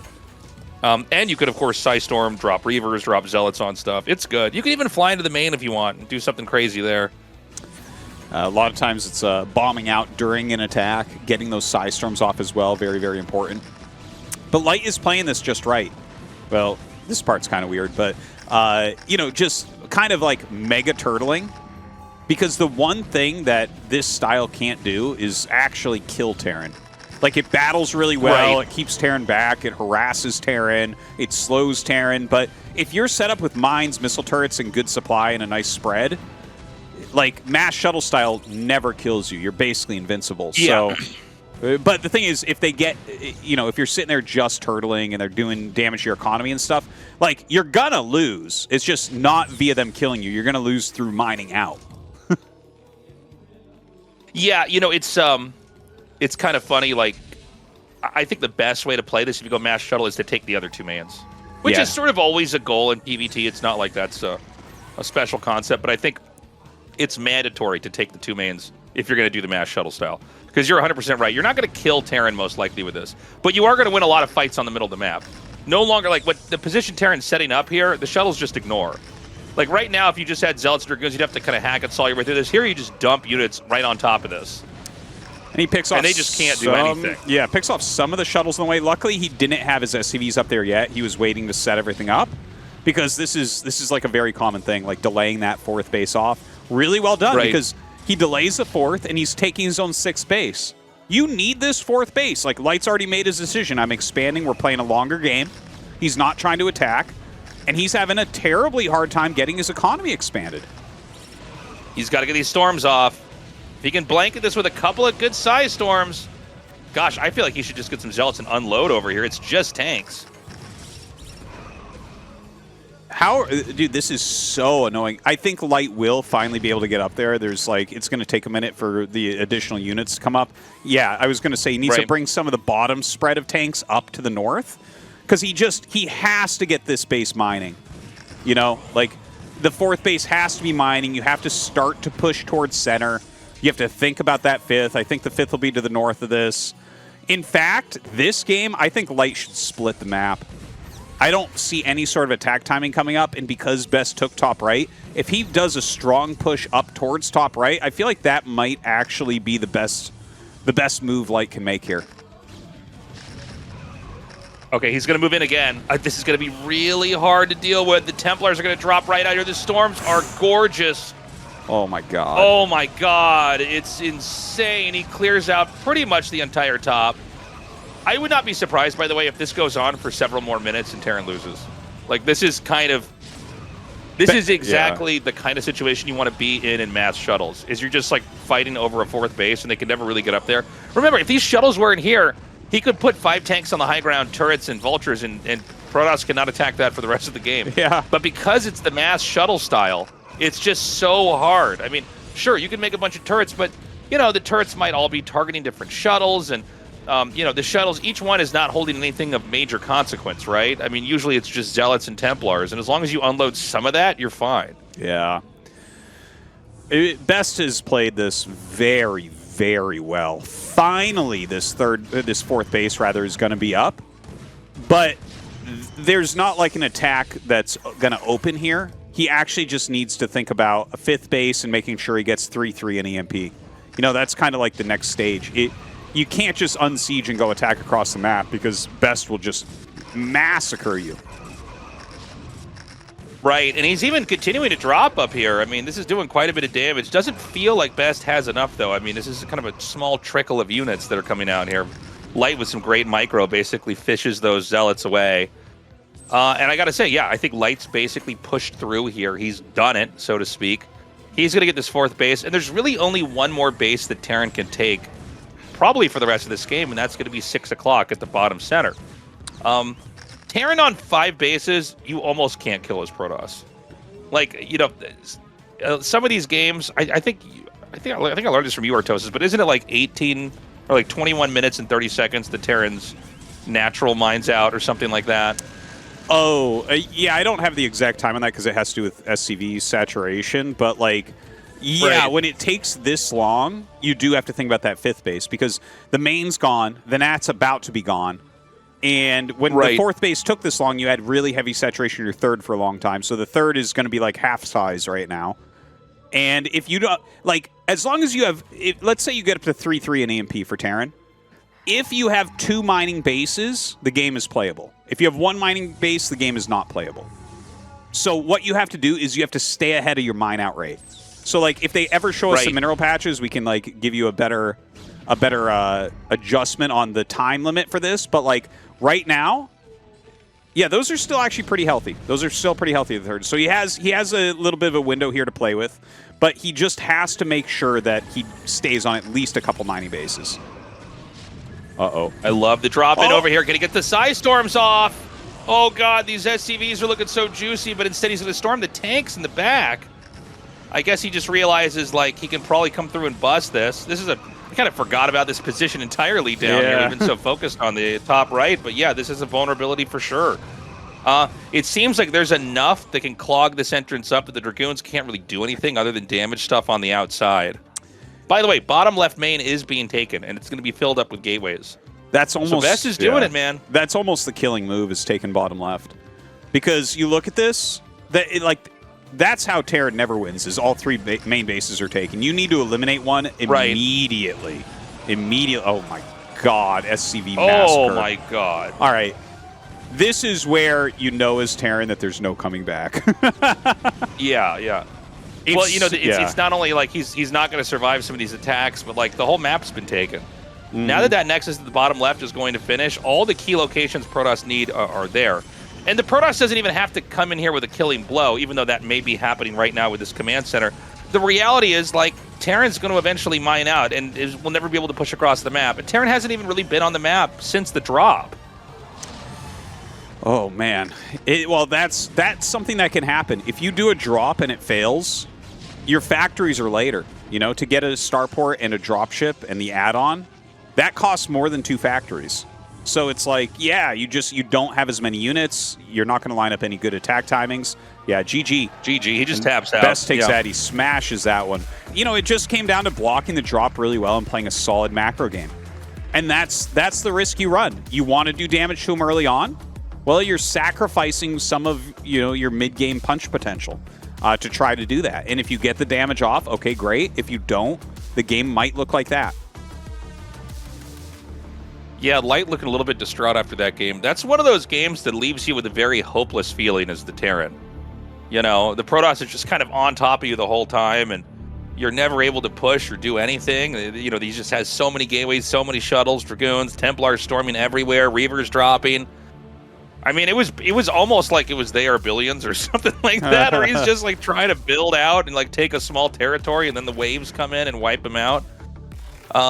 But Best definitely going to be feeling confident after that last win.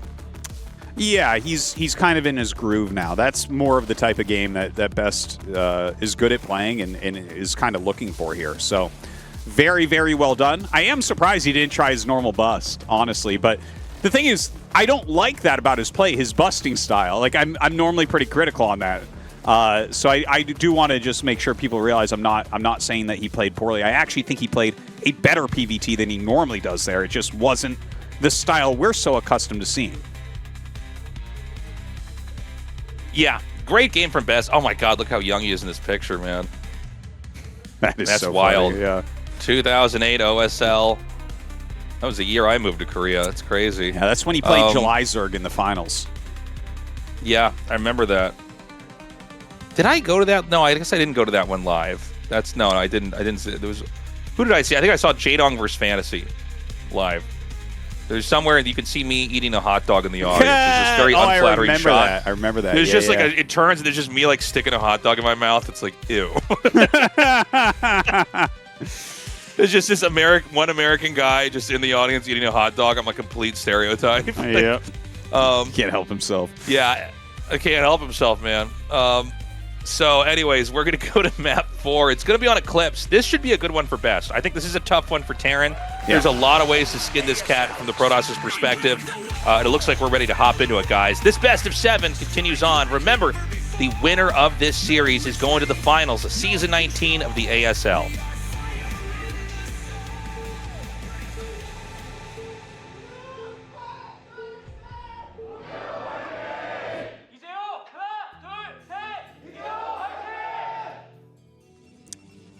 Okay, Best in the top right, and Light in the bottom left here. So there's a couple ways you can, let's talk about cheesy stuff. You can take their gas, you can build a proxy gateway outside their base and take their gas. You could, in theory, make gateways in their main, but people don't really do that anymore on this map because that was played out in the first time this map was ever, shown. And generally now what people do is they just make something near the ramp so that you'd see the worker come into your main, and if it was going to do that. But look, the thing about this map is you don't have to cheese. You don't have to do that, although he's sending a probe out. You also can just try to contain them. It's very tough to get a third base. You don't have a whole lot of options as Terran either. The bottom right bases are so far away. And he's going to make his pylon here on the low ground. So this has been very popular with Korean Pro StarCraft on maps like this, is the gateway on the low ground pressure play, sometimes with a gas steal, into a fast expand.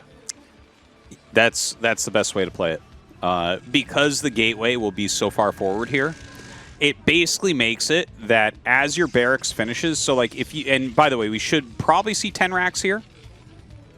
There you go.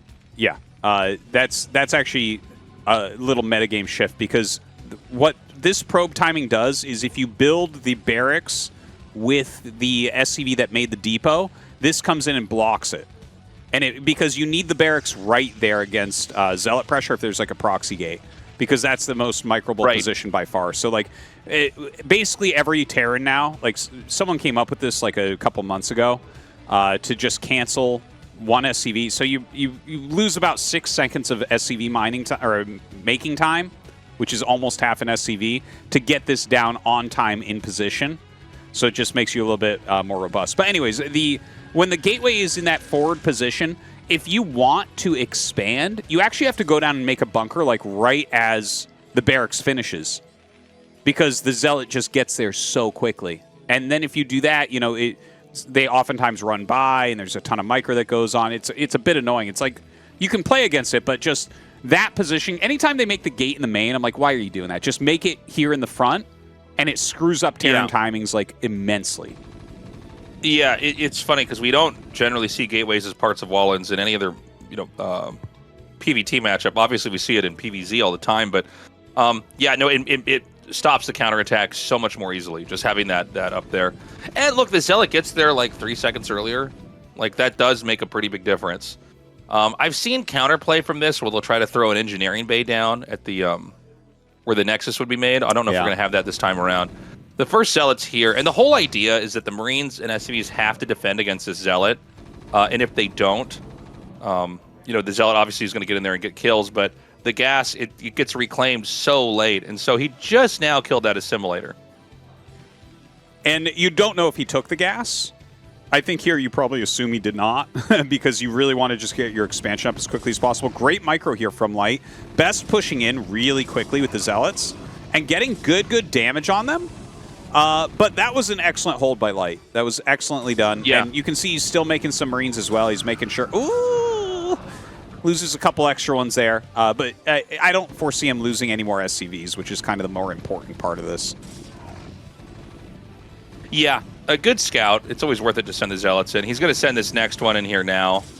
It can be such a headache to deal with. Great control by Light, by the way. Like, he's really, with the exception of those 2 Marines that got hit, he basically played perfectly. You do need to kill stuff with this Zealot, by the way. Like, you need to kill SCVs and Marines. You have to do something here. Or you are going to be beat up in a possible counterattack. But I got to say, I think Light's playing a near-perfect game so far. Light's micro is just completely god tier here. It's amazing. Yeah. And the thing is, Best is really doing... impressive. Yeah, Best is doing well. That last Zealot run by, I think, was a little bit questionable. But the thing is, if you don't micro god tier, then it actually does a lot. So I can't really blame him. This is one of the... this is one of those builds that, like, if on lower levels, the Protoss is so favored in doing this. It's so hard for the Terran to deal with. Like, that's one of the funny things with StarCraft is, like, the game does seem to be pretty perfectly balanced as far as results go, but, like, there are scenarios and matchups that are so asymmetric. Like, it just favors one side so much more, and you just have to be really good at dealing with that. And it's all at different levels, too. It's like, until you get god tier Marine SCV micro, it's incredibly hard to stop what Best did, you know? And, like, things like that occur in every single matchup. Like, Marine Medic is super hard to stop as Zerg until you get S tier. And then it's like, yeah, I never die to this anymore, you know? It's just like... Right. Yeah, different skill tests. So, I think that Terran can have a pretty good counterpunch with this. I've seen some decent timing attacks off of 2-base that really can hurt the Protoss. It's funny, because when this first came out, and by the way, taking the gas has been around for so long, it's like one of the first, I think, exploits that players figured out in the game. It was like, oh, I can, like, build on your gas, and you really need that, and you can't really do a whole lot to stop me.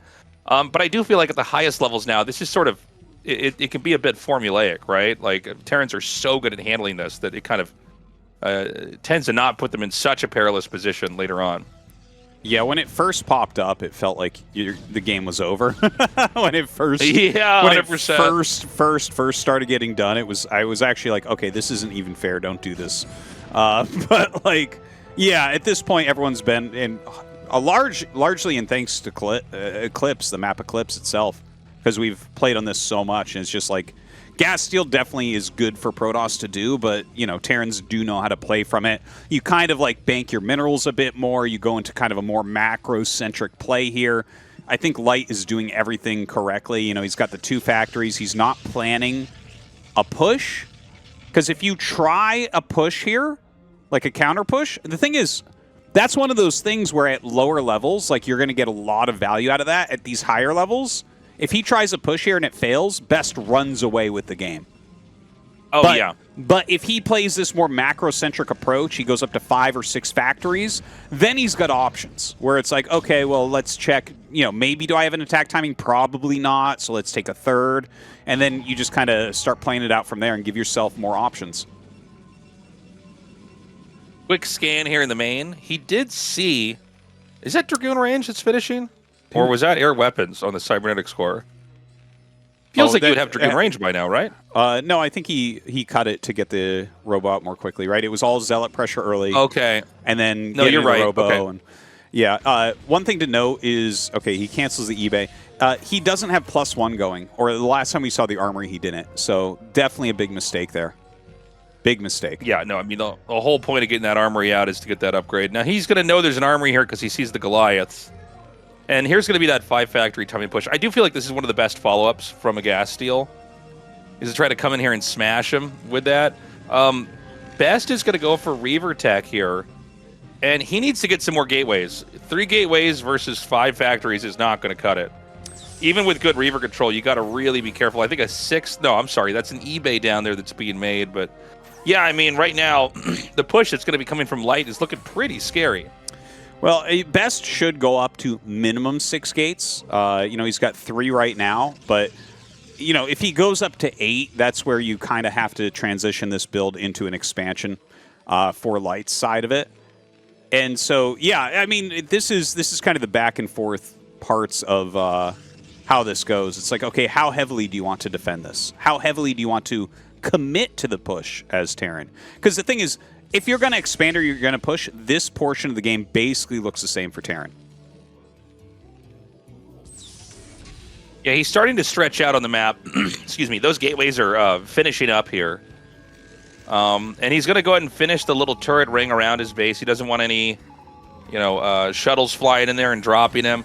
But you can see he's not committed to trying to get the 3rd here either. He's just sort of seeing how far out he can go. Maybe he can draw some of these Dragoons in. Best is being pretty smart. He's basically keeping his distance right now, making sure he's not going to overextend. And we'll see if this turns into a full-on push or if he's just going to try to camp this out for a while and take a super late 3rd command center. Protoss, generally, when they see this, are a little bit uncomfortable trying to take a 4th. Yeah, and they should be, because if you just try to make a 4th Nexus and you're not like really on top of your unit production, then a push can kill you. I think that we're going to see Light just take an additional base.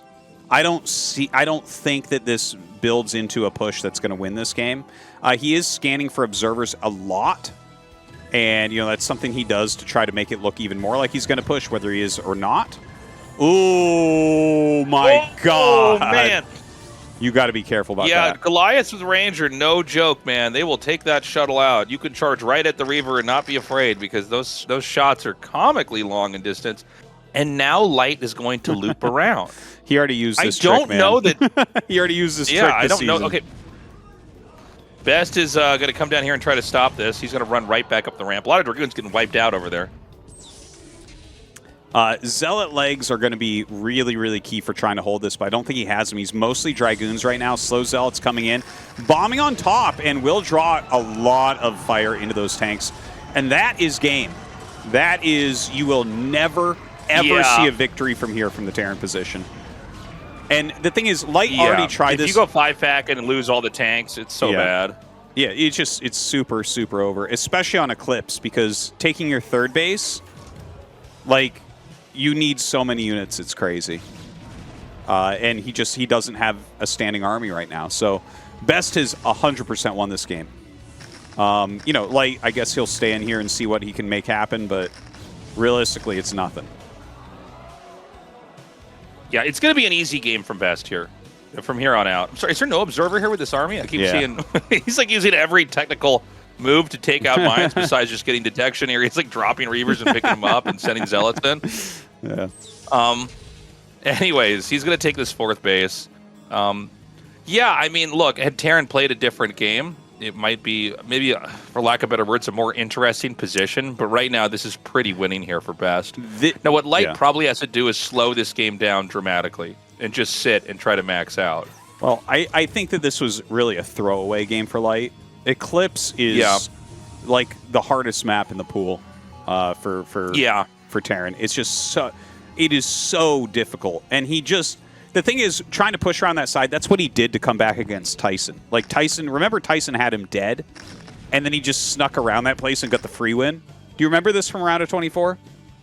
Sure, yeah. Yeah, and it was like the biggest throw. Like, there's actually some reaction videos from the pros where they are laughing so hard at Tyson throwing that game. But, like, I think Light looked at this and just said, okay, there's other stuff I got to practice. This map is insanely hard. There's too many variables. Let's just try to do like a 5-fact up the sneaky route. That's why he kept scanning to kill observers to try to prevent Best from seeing that.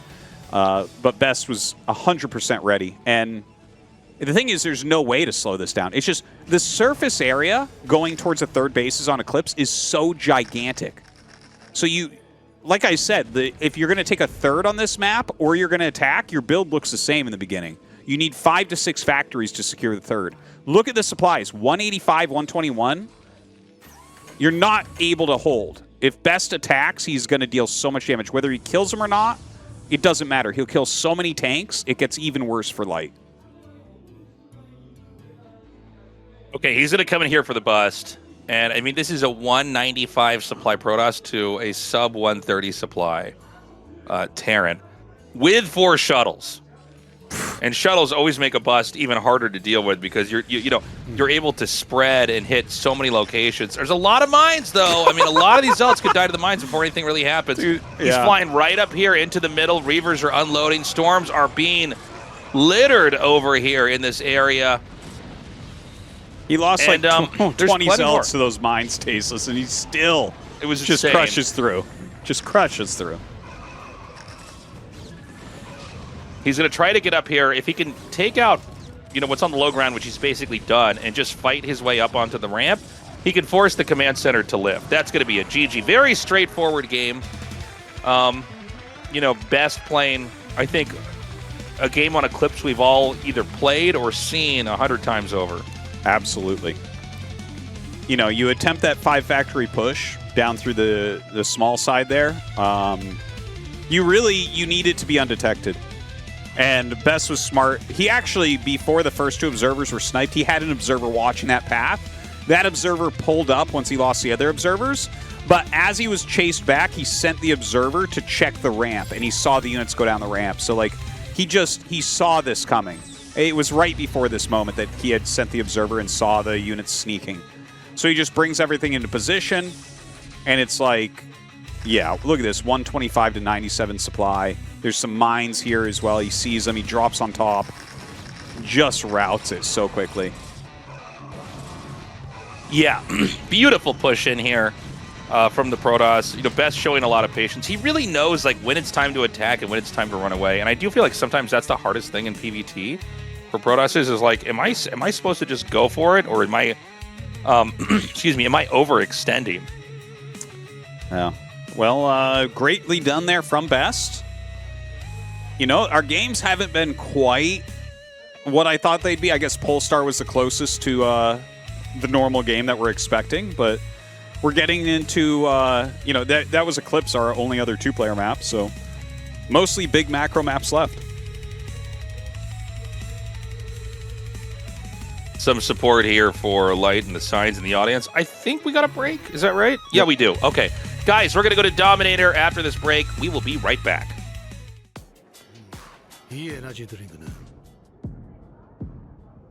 이것을 올리지 않아. 단백질이 들어있거든. 청량하게 마시는 단백질 에너지 드링크. 에너지가 담백해. 하식스 4%.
stress. I'm feeling lighter. I'm finally feeling like I can breathe. The night is calling. Tension, gon' blow in the breeze. We're rolling downtown. We're grooving to the sound. We're rolling downtown. The weekend's here and it feels so right. I think I'll break the skins out tonight. I'm gonna go out and have a good time. Ain't nothing gonna stop me tonight.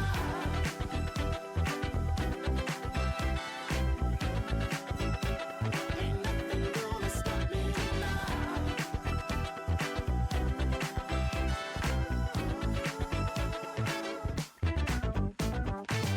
Gonna throw my clothes on, tell my crew what's up. Just wanna party, ain't nobody looking for love. The music's popping, this beat has got me feeling alive. Head to the strip, these wheels gon' light up the night. I'm living in a fantasy, come on and take a ride with me. I'm tryna put your mind at ease, let me know that you're feeling me.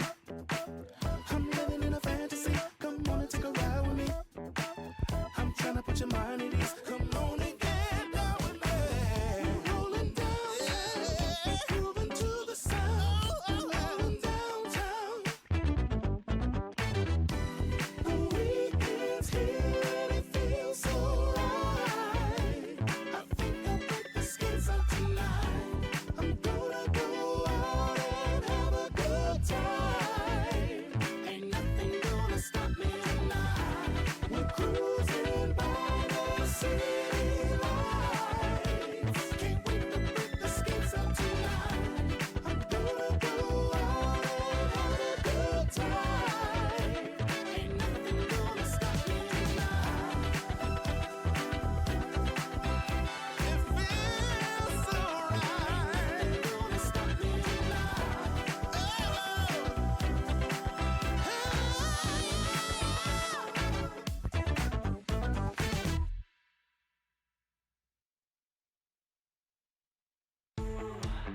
Let me be your guiding light.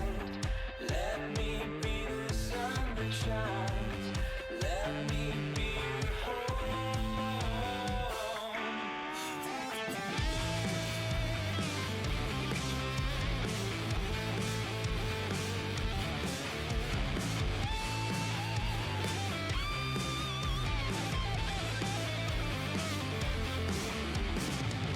When the truth can be denied, that's when we feel alive.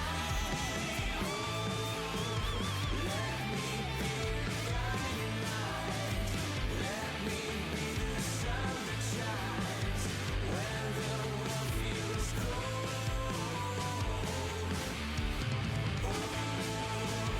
Let me be your guiding light. Let me be the sun that shines. Let me be your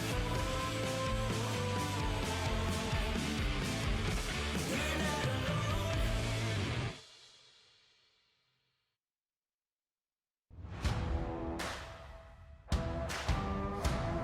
What's up, everybody? We're this picture at best.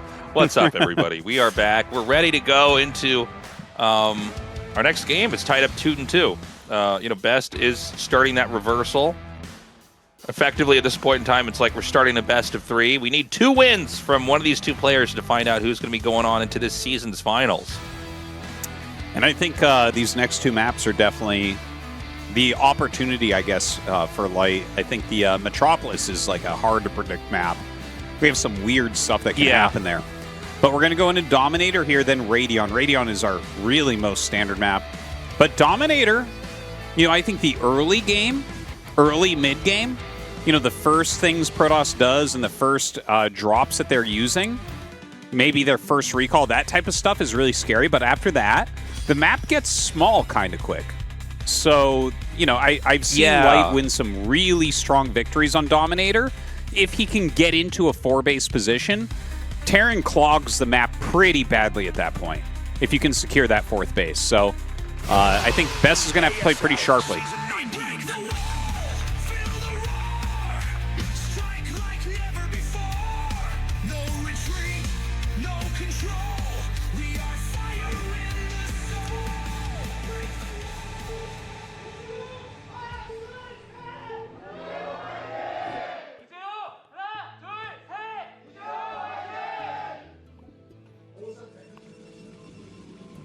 Okay, best in the center right and light in the bottom left on our 3-player map Dominator. I think this has been a great map, by the way. What was this map called before? Gladiator, right? Yeah, This Gladiator. is like the newer version of it. I always think we should have one map where you start out on low ground and have to fight your way onto high ground. Huh. I think it makes a lot of the matchups just interesting. You know, Yeah. It's, you know what I'm saying? Yeah, it adds flavor too. You know, historically we looked at maps like this and they were tough from the Terran point of view. I don't feel like that's the case as much anymore. Like once upon a time, I was like, oh god, can I get past the early game? You know, right? But I don't think anyone really feels that way now. It's you kind of understand I remember, the flow of that early game and like you know what you need to do to be able to just not die to something early. Yeah, like I think the first reverse ramp I ever played on was Reverse Lost Temple. Was it the same for you? Requiem. A Reverse Lost Temple, I believe, came Requiem, after that's Requiem. right. Or maybe I misremember that. Maybe Reverse Lost Temple was before Requiem, but I thought Requiem was first. But yeah, I could be wrong. Yeah, no, It was one of the it's two. a real shock when you see how different the game is when you're on low ground trying to play into high ground. Generally, in this matchup, it doesn't play as much of a role. Actually, I mean, Protoss might be able to be. Yeah, so the thing is, back when it first came out, those first maps was when we still had people using wall-ins against Protoss instead of like Marines early or like nowadays the Vulture expand. That's what kind of solved these things because before it was like, well, shit, they have 8 goons on high ground, I have 2 tanks with siege mode. What am I supposed to do? Right, and that was like impossible. But now with Marines, like the Marine play, it's no problem. In the very early days of StarCraft, there was this whole mini game where like the Terran would wall in and they'd have like maybe one Marine. You know, like one Marine just to like hit the Zealot if there was a Zealot that's outside there. And then if the Dragoon came, you'd have to like, you know, run the Marine back and then cycle like 3 or 4 SCVs to repair until the tank came out. And that's kind of what every PvT looked like on normal maps for a long time. And then eventually, I think Terrans figured out that even though Marines don't have a lot of value late game, it's better to just get, you know, maybe 4 to 6 early on so that you have something in between the Dragoon and the tank. Yeah, obviously you don't want to like overmake them, but you're so much more flexible now in the early game as Terran because of these Vulture expansions that generally like 3 Marines Vulture is the complete standard. And obviously you can go in either direction based on what you're scouting or how you feel like playing. But yeah, I kind of like your take of let's have one map with the low ground main or, you know, sometimes a flat main as well can be all right. You know, like Apocalypse like type Sylphid. thing or, Sylphid. And just in general, I wouldn't mind if, because what do we do right now? 2 2-player maps, 1 3-player map, and like, what is it? 3? Yeah, 3 4-player maps. Right? That's, I think I'm correct on that. That adds up to 7. 2 plus 1 plus 3? No. 4 4-player maps. Okay. I wouldn't mind to go 2 2-player maps, 2 3-player maps, 3 4-player maps. Because I have a soft spot in my heart for 3-player maps. I think they just are the most dynamic. I think they make for some very fun games, and you can make them pretty interesting. And I think we never want to go over 4 spawns on a map ever. In case anybody's wondering, that would be so bad. They were playing with an idea for one, where it was like a 6-spawn map, I want to say, and to get out of your main base, you had to pick up, like capture the flag maps, that type of thing, where like you pick up like a little, like you'd pick something up, and when you pick that up with the worker, that would show where your main base is. That was something they were playing with for a possibility in an ASL season. It didn't come into play, but I thought that was a genius way to be able to make a more than 4-player map, because if you're trying to do something insane, it's like you show where you are immediately. That's really interesting. Yeah. I did not know about that at all. I would love to see that. Yeah, well, maybe we'll eventually get there. You know, I've always I've always liked, a little bit of eccentric kind of creativity on a map, because sometimes you unlock something that's so awesome. And originally it was experimented with island maps and stuff like that, but yeah, I mean, I think what they're doing now is a lot better. By the way, we've got a small push coming here. Yeah.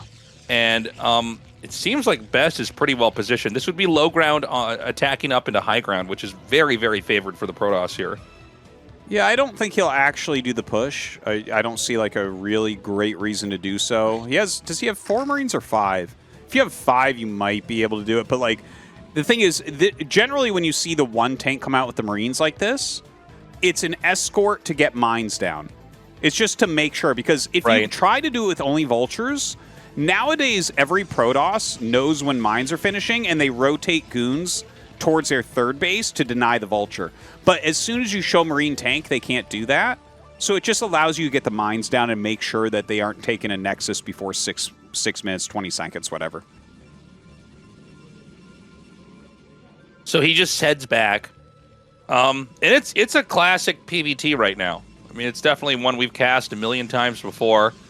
Best is just getting that third gateway up. He's going to send this one Dragoon down here. He's going to try to make a Nexus over here. By the way, what is the what are the dimensions on all the maps that we use in pro tournaments? Is 128, it like 128 by 1? Yeah. Not so there is, maps, what, 256? That's the biggest. There is a 256. That's actually too big. That was another big thing people learned, is there's actually maps where it's so big, it's like, oh, you can't really play on this, And there's an in-between of 192. But is there? We haven't had a 192 map in pro play in like forever. And I don't think we'll ever have another. There's 128 is the biggest you can get and still have the game fair, I think. Yeah, I think if you get a map that's too big, it's like, how far is Terran supposed to push? Yeah. Versus Zerg or versus Protoss, it's like, well, you have to be able to get to that side of the map, Yeah. He's going to set up a cool tactic here. He is going to run by. Wow. And he gets in there. I mean, he's killing some workers. The tanks are actually up here fighting. And I mean, this is a lot of tanks and vultures, man. I feel like we might see Light win, like, literally on both fronts here. He's going to kill off a bunch of workers and then actually kill this third base off. Normally you get one or the other, right? But this is a moment where he gets to have his cake and eat it. That's crazy. How did he do that? What don't know. happened here? Like, it's kind of funny because you know what? This actually pairs. Oh my God, I know exactly what happens. This pairs perfectly with how Light has played the series so far. Because he showed Marine tank and laid mines around, and the other games he was doing that was dropship play. So he showed the exact same thing, and Best pulled his Dragoons while we were talking into the main base in anti-drop position, and then Light appears on the map like this and just destroys everything. So this was really well planned based on the fact that he was going dropship so often before. That's really impressive. Yeah, you're right. He basically was setting up to kind of look like it was the previous game. A beautiful block here. I was about to say, Protoss, when things get crazy, there's vultures coming everywhere, you need to just wall in your main. Just wall it off, deal with the expansion, either cancel the pylon or kill it, whatever you got to do. Just get back into the game. Because right now, Terran is, uninterrupted as far as mining goes. Protoss needs this third base up. The vultures are out here doing a decent amount of damage. Nicely done so far here by Light. This was so well planned is the part that's really making me just drop my jaw. Like the fact that Best was out of position a little bit for this, allowed Light to move into such a strong position. And it was funny too because he made the 3 tanks and he had siege mode and everything, and like he didn't end up killing the Nexus. I actually thought he was going to for a moment there. But like, and then he just went pure Vulture afterwards and just like used the chaos against Best. So superbly done. Look at the supplies. 82 to 73. Third base started for Terran. Armory going for Terran. Best just now starting mining his third base. You can't ask for a better position as Terran. Like, you can't. This is amazing.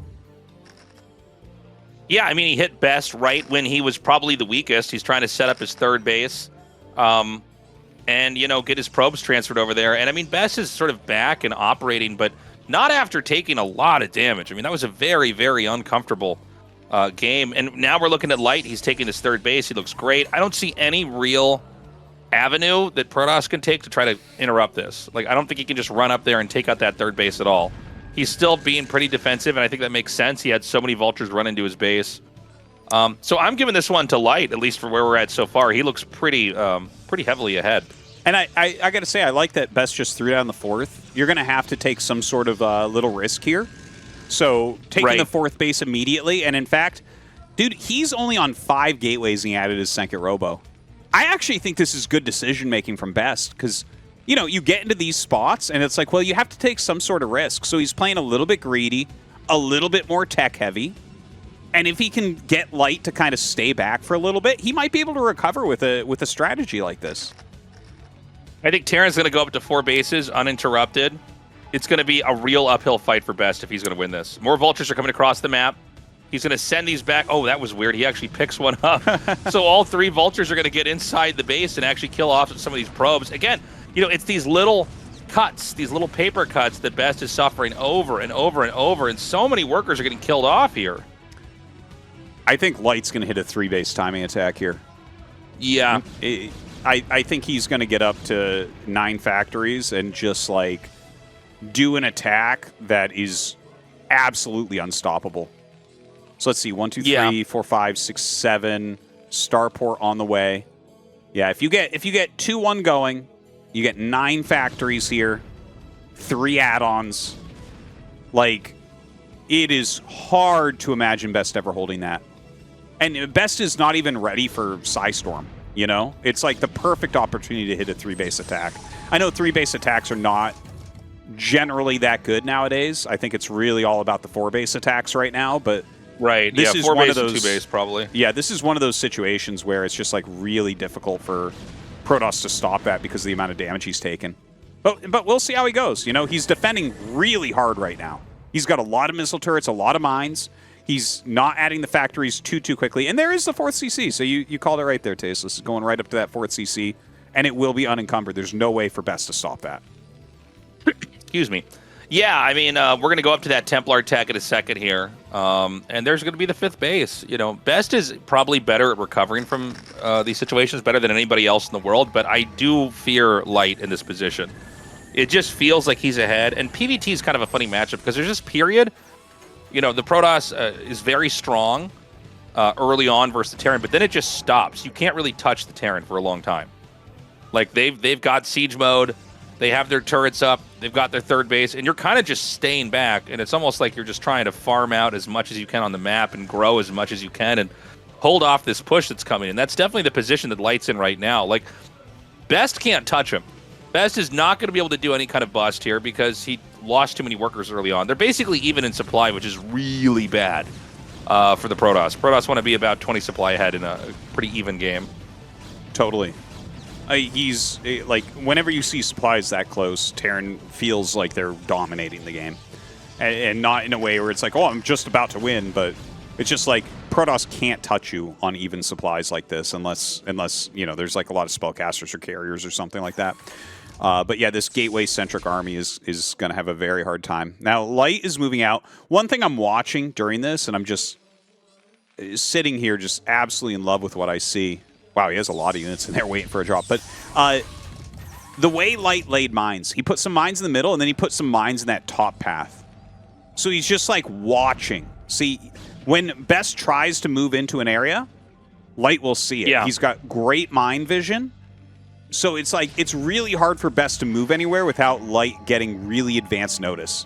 So I like seeing these goons walk around and start clearing out mines. I think that's really important right now for Best, is to make as much of the map dark for Light as he can.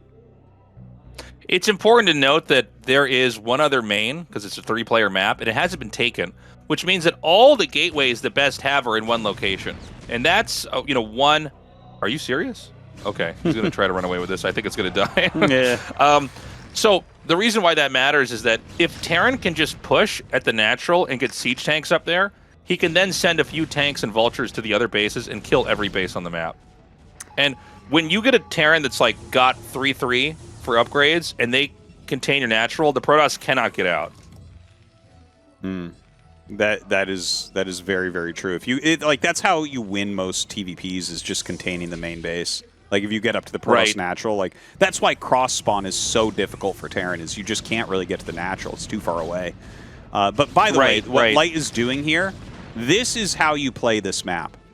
Like there was 2 periods for Dominator Terran versus Protoss. Before Light started doing this and after. Before Light started doing this, it was a really hard map TVP. When Light started setting up the center, it cuts off the circulation of Protoss so much. It clogs up that map, which is exactly what you need to do. And he's setting that up very calmly right now, which is nice to see. Beautiful drops in here to the expansion. Going to get the Reaver out. Reaver's going to be pretty handy here. I mean, he can do a decent amount of damage. Unfortunately, there's a tank above this that I don't know if he's seen until... Yeah, so, I mean, it's not great, honestly, for Best. You know, these shuttles probably can't get out of here.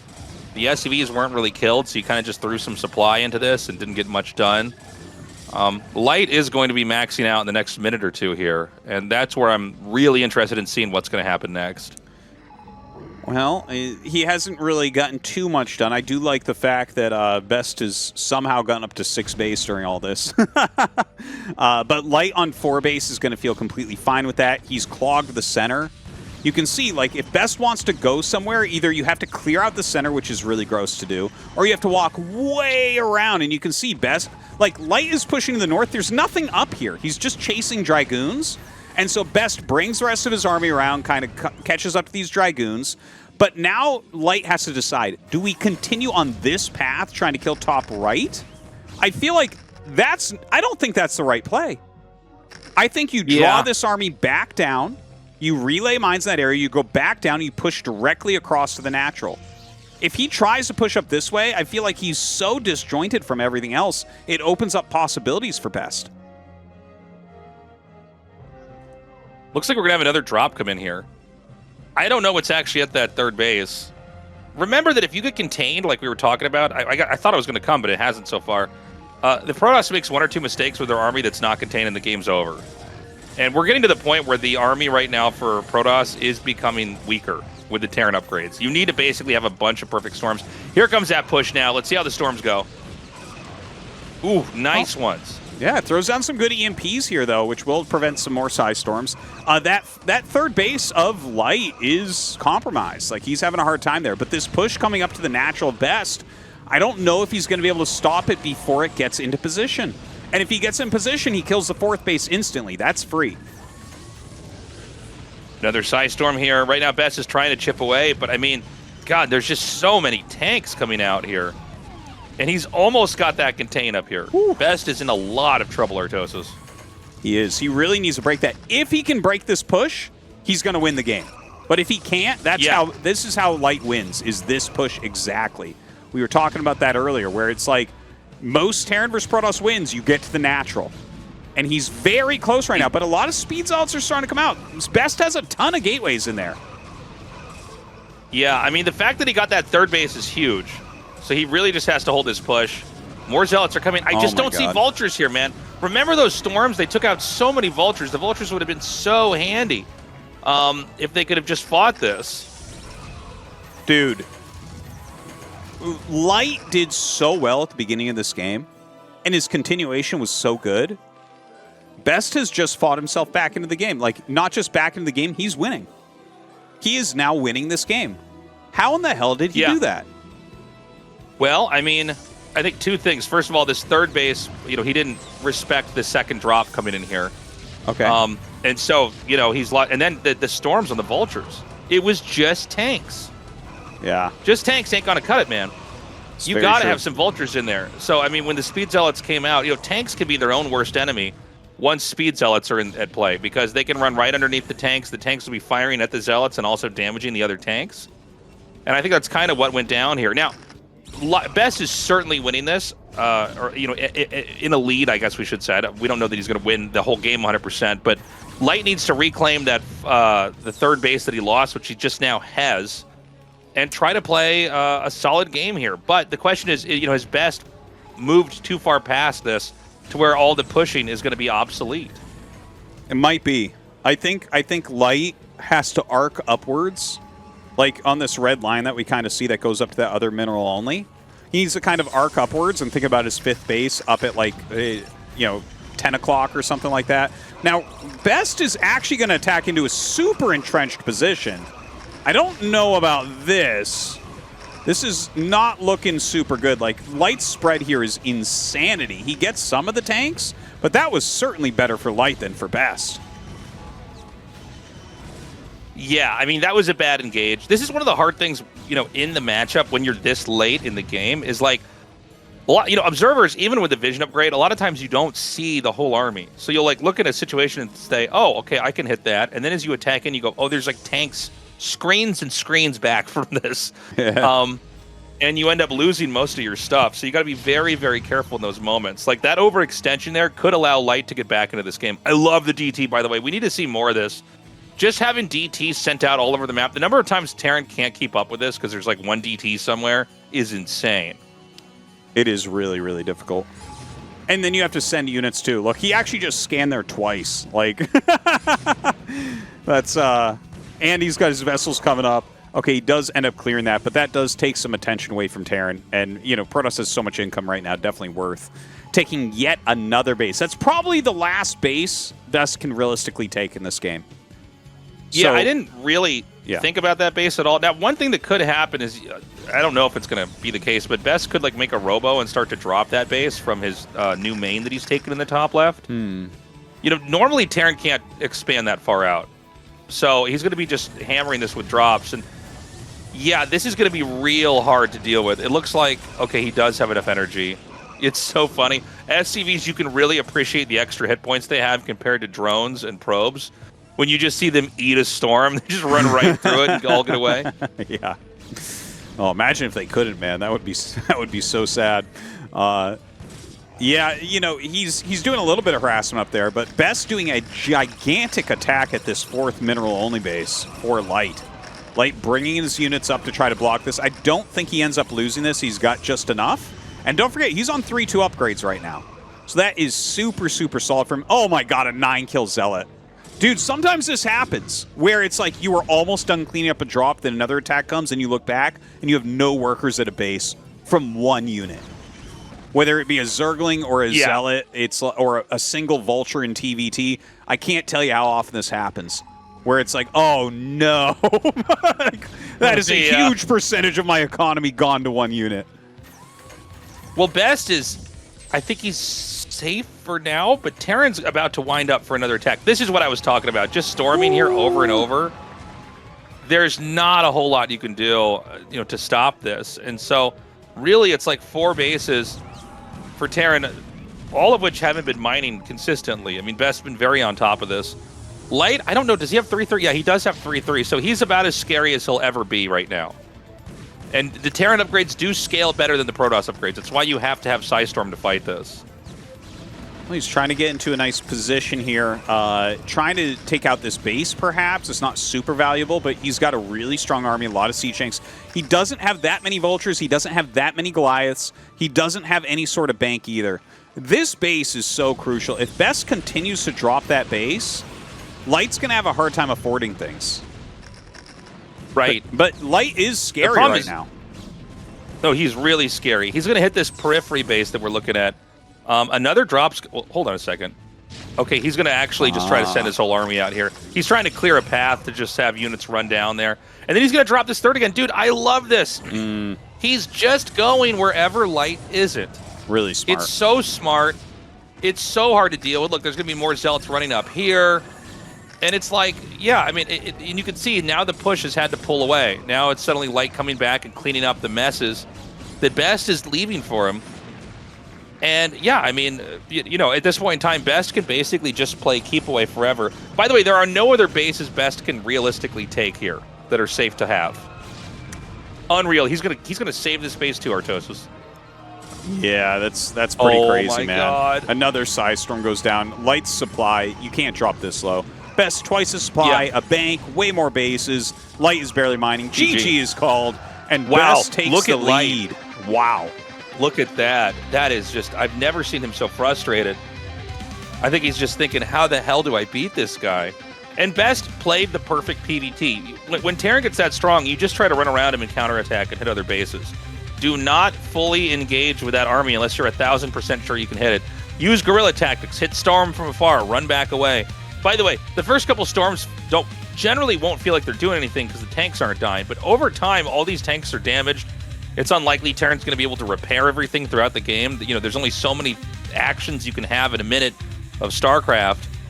And the counter drops were beautiful. I gotta say, I think the reason why Light's so frustrated, it's rare to have as good an opening as he did. With the 2 factory pressure after the expansion, he got a lot of damage done. He killed a lot of goons. He killed a lot of probes. He slowed down the base. He got his own third quickly. He blocked every drop that came in. It was the best early game that you can get other than a direct victory. And he still managed to lose to Best here. That's scary. Yeah, I mean, it's wild, man. I don't know what to expect from Light coming in here, but Best is showing that if he can play a standard game, he's going to be in really, really good shape. He's very, very hard to beat. Yeah, it was just so crazy that he was able to come back. I think some of those drops he did. I do think that Light chased the goons to the north way too hard. I feel like that opened it up. It was like around the same time that Best was taking that top left main. But what he really needed to do, I think, was focus on getting to the natural like you were talking about earlier. If he had focused on that, if he says, okay, you have 8 goons over there, I'll put 3 tanks and just make sure they can't move any further. Okay, just kind of like, you know, triage that problem and just go for the throat at the natural. If you do that, I feel like he wins the game. I just think he got pulled around a little bit too much by Best, and that's what Best needed to do. By the way, this is a series where we've had no DT openings, no like proxy gate cheese, no carriers. Best is playing a very specific style of PvT. It's macro, it's speed shuttles. The end game tech is Templars. I mean, we did have that one Arbiter there on Death Valley, but pretty much this has just been double robo speed shuttle kind of exhaust play. That's what he does. That's what he's best at. So I'm actually glad to see that. And especially going to our next map, it's going to be Radeon, which is the most standard, like the classic 4-player map at the moment. It's kind of like dethroned Polypoid in that way. So this is just a place that you see really great macro games. And I'm just hoping beyond hope that we see normal openers and just see, okay, this is a map that can be cut in half. You can have quicker pushes here. There's a lot of options, but not as many, I feel like, cheesy options. Like, you don't really see carriers on this map ever, you know? Right. I don't think we're going to have carriers this whole series. I think it's going to be just speed shuttles. I don't think we're going to see any cheese. Let's not forget that the one game that Light won, or one of the games he won, was a 2-factory. That's right. That's right.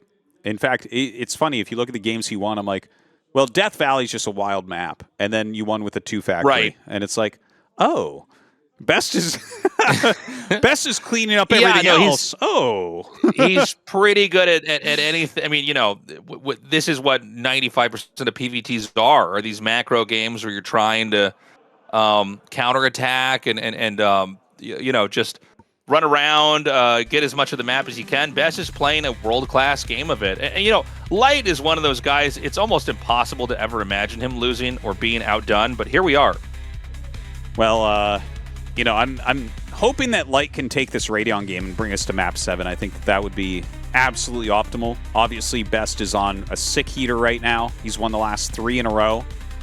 And it gets a little bit depressing when you have an opener that good because, you know, that's not replicable. Like, you can play like a straight macro game that's pretty replicable where it's like, yeah, you know, I have this many SCVs at this time, you have that many probes, whatever. But when you're dealing damage like that and getting the advantage that way, it's not like you're like, well, I'll just do that again, you know? And the fact that didn't work, that's startling. All right, guys, we're ready to go into this next match. Remember, the winner of this series is going to the ASL Season 19 finals. Did you see Light? Oh, my God. Yeah, he's doing what I feel like right now. I just watched him, like, rubbing his head and, I don't know, muttering to himself. Yeah. He's, like, having a really rough time. Tasteless, here's the thing. People think people think that I'm a salty Terran player, and okay, yeah, but I'm actually like the speaker of Terran. Okay, like I just say what we're all thinking. Okay. That's right. You're the representative of all Terrans. You just saw it on his face and the way he was looking, where it's just like, well, what am I supposed to do? I got so much damage in the early game. I'm the best macro player in the world. How am I not winning that game? It's crazy. It is so cool to see two macro powerhouses go at it. Best won that last game primarily due to counterattacks. He barely engaged with the main army. He kind of played keep away and threw some storms down and everything, but really it was the counterattacks. So I think Light's going to have to be pretty buttoned up here. By the way, this may be, as far as a round of 4 and up, maybe even a round of 8 and up, this might be the first one we've had where there's no Nexus first in a best of 7.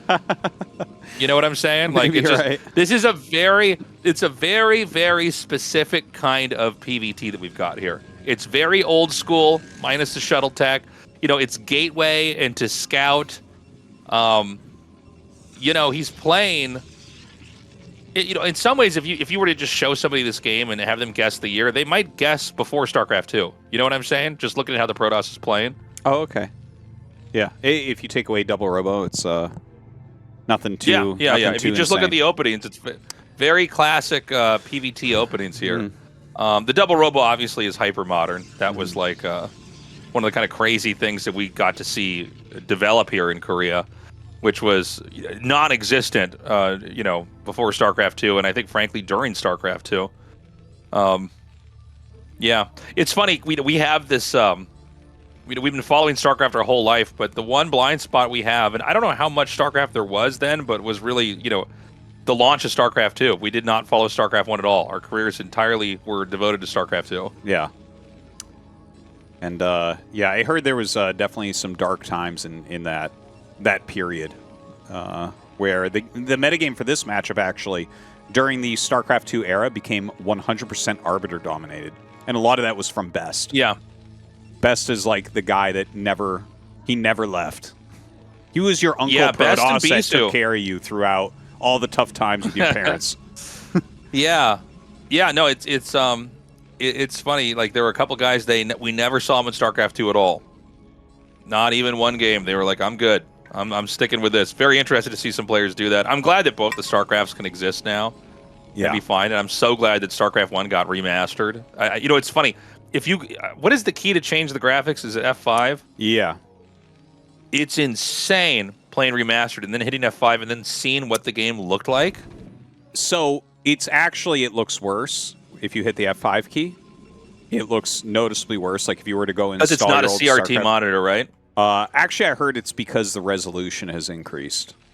At first, I was like, they just didn't do the greatest job of this, but apparently it's like resolution-based.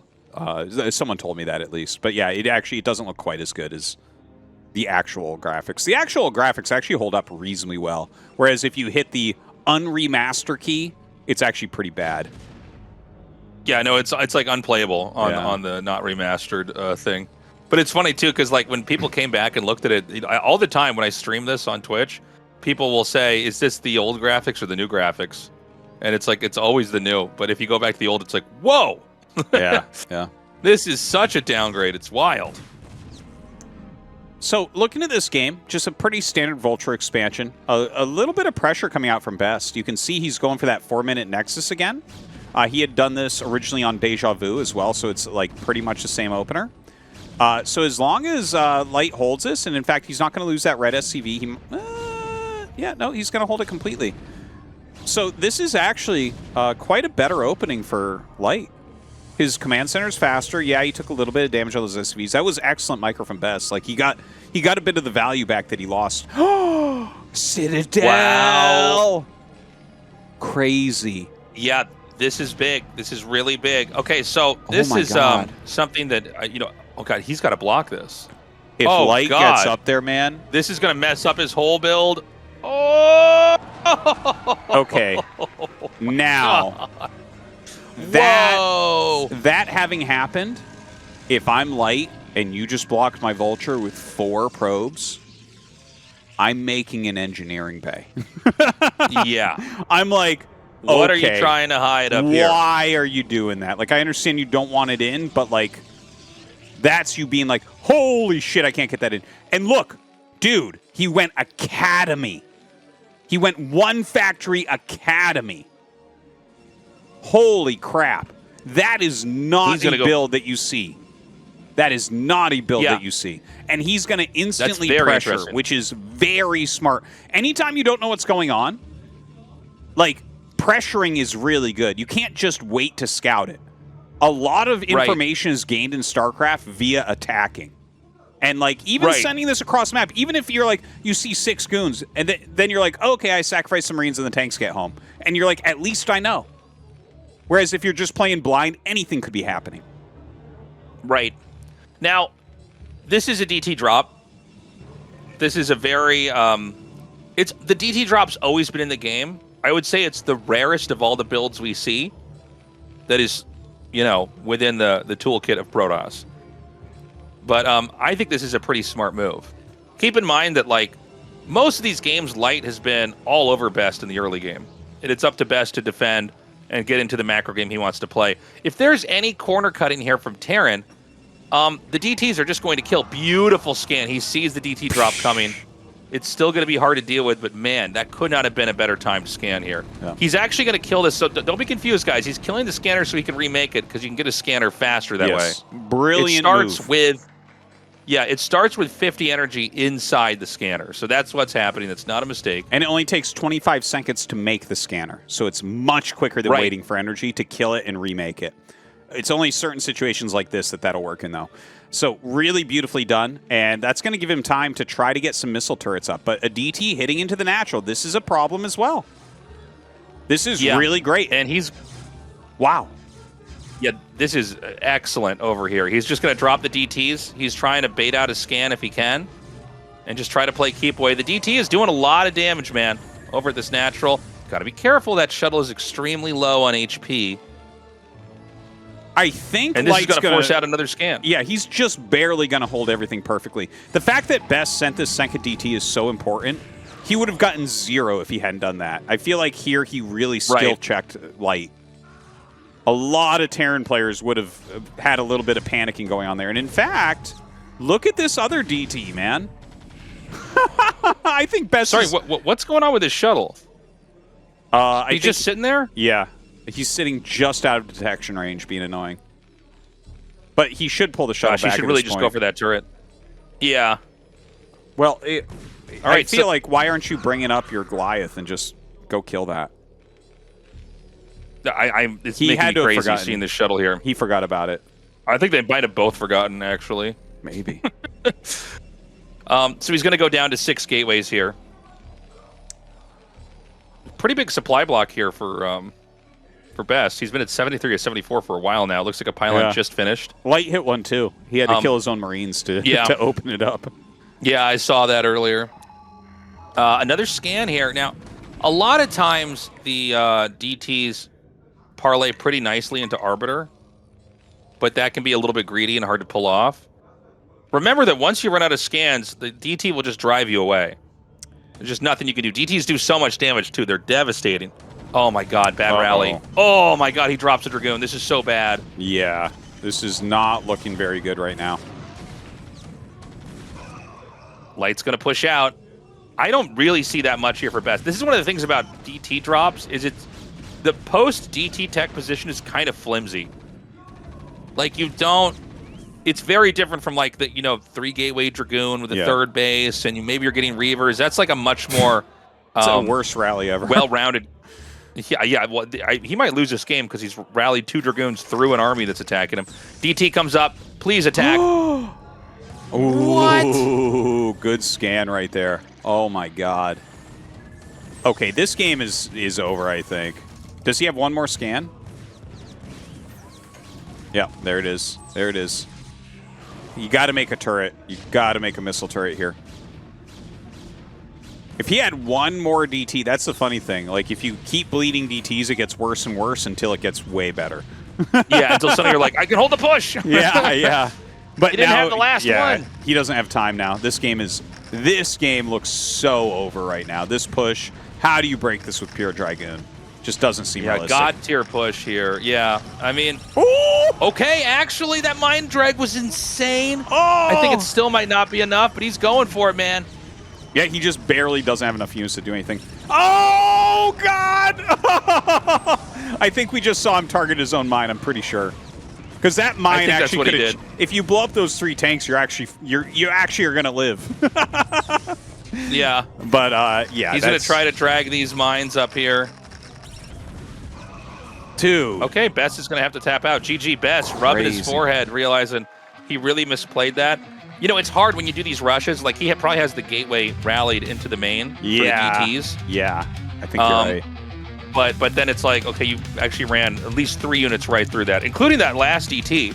The DT wasn't even attacking anything. It was going to run right by that up into the natural. Oh, you might be right. I thought he was trying to drag a mine there, but yeah, it might have been rallied I think he didn't know. Yeah. I think it was one of these. I mean, I think we've all been there where something's rallied poorly and all these things are going on. And you're like, why don't I have all my stuff? I should have more units. I don't know what's going on. Yes. Every now and then I'll be like playing a TVZ, and then I'll notice a medic just walking across the map and be like, oh no, how long has that been set like that? Or there's like 9 zealots and dragoons just sitting somewhere on the map. I'm like, what? I must have like rallied my gateway over here or something. I don't know. Yeah. Well, I mean, the push was very strong from Light. I think he handled the DT drop perfectly. The DTs, by the way, they really didn't do anything. They did not slow Terran down in any way, other than Light supply blocking himself, but Best also supply blocked himself in the chaos of that game. The fact that, as well, like, Light read the position really, really well to get that Academy instantly. He just, like, you don't make, like, a siege tank and then an Academy while not getting armor or upgrades out of your machine shop. You know, it's just like a very weird situation that was, and it worked out perfectly for him. Really, really well done. Killing that Comsat and remaking instantly. Great call from him as well. Just superbly played by Light. Masterful game. Beautifully done. And this is one of those moments, if he just gets in there and he has the right tank spread and he gets the turrets out, you're going to win the game. A very decisive push. Again, an unusual decision to go for the DT drop. That is probably, of the known builds, that's maybe the rarest. We have maybe 1 DT drop every 1 to 2 seasons of ASL. Yeah, People don't go for it that often. It can blindside the Terran and do a lot of damage, but you can see if the Terran's prepared, all your other tech is late. It's a bit uncomfortable. That was a beautiful shot on that mine. Even Light looking at the big screen going, damn, I'm sick. Yeah, he's like, I am so good at this game. It's crazy. I'm so good. So this is it, everybody. We actually got to Game 7 in a best of 7. Well, expected between these two. We're going to go to a quick commercial break. When we come back, Metropolis to decide who is in the finals. 이 에너지 드링크는 이것을 올리지 않아. 단백질이 들어있거든. 청량하게 마시는 단백질 에너지 드링크. 에너지가 담백해. 하식스 4%.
just a little commitment, just a little bit of trying, and we can be among the stars. Yeah, just come up there with me, pull me in a little closer. Baby, watch us climb higher. You are moving through my body and swimming through my blood. I never wanted anything more. I never wanted anything more than your love. Just a little bit more. Just a little bit more. I never wanted anything more. I never wanted anything more than your love. Open up to me and blast off, baby, blast off. It's our time, baby, it's our time, baby, it's our time. You are flowing through my body and swimming through my blood. I never wanted anything more. I never wanted anything more than your love. Just a little bit more. Just a little bit more. I've never wanted anything more. I've never wanted anything more than your love. You are moving through my body, swimming through my blood.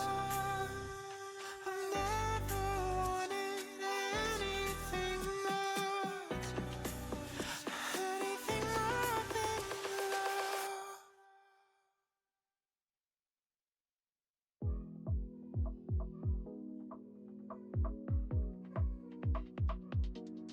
I would never give it up.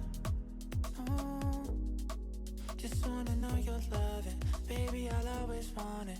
You fill me up. Just wanna know you deeper. Open up for me, yeah. Sorry if it's too much. I just wanna be enough for you, love. You love. It hurts me when you're not here. If it ain't you, it's no one at all.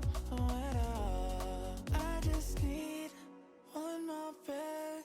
Without you, ain't nothing left. Take my Welcome back, everybody. Thank you for your patience. We're going to go into this final game here with Best versus Light. I got to say, man, this best of 7, it delivered. It deliver for sure. It's been a great match. It's actually had more variety than I expected coming in. I'll be honest. Like, Light's play looks pretty much what I thought it would be like. Best is deviating a little bit more, I think. And I like it. I like what I'm seeing from him. He's mixing it up. I think he's the best version of himself this season. And this might be his best shot at a championship ever. I mean, I feel like Best can take this. I don't blame him for that curveball build. I think Light knew that he was, such a macro powerhouse. He thought maybe I could just do a DT drop and he'll, his eBay will be later. Light had very good instincts. Identified right away what was going on. But I think if Light just goes into a game where he's got his third base, he's got shuttle speed, he gets DTs and reavers, I think he can take it. Yeah. I guess we're going to find out, though, guys. This is the final game here in this side of the bracket for the round of 4 to get to that ASL Finals.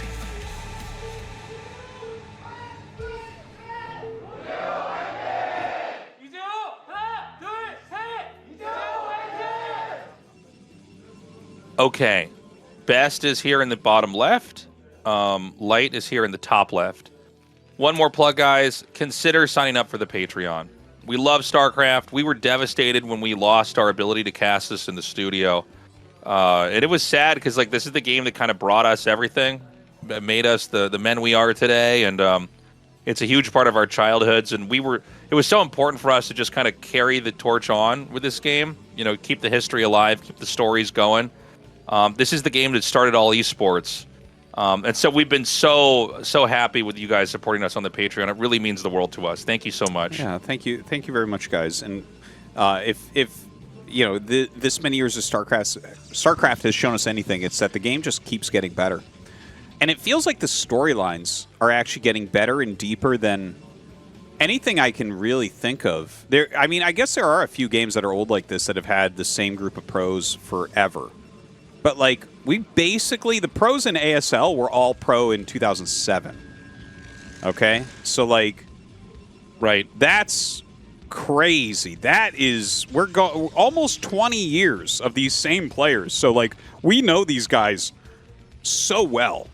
I would say I know more about Light than his parents do, you know? Amount of games I've seen of his. Like, I mean, they know his you know, where he was born and what he was like as a child, but that's not important. What's important is the way he plays TVP, and I know more about that than they do. So a big thanks to everyone who has helped us keep this tradition going. Yeah, patreon.com/ASL English, guys. We appreciate it. In this game, Best actually went for Pylon Gate, Pylon probably into gas here. This is interesting.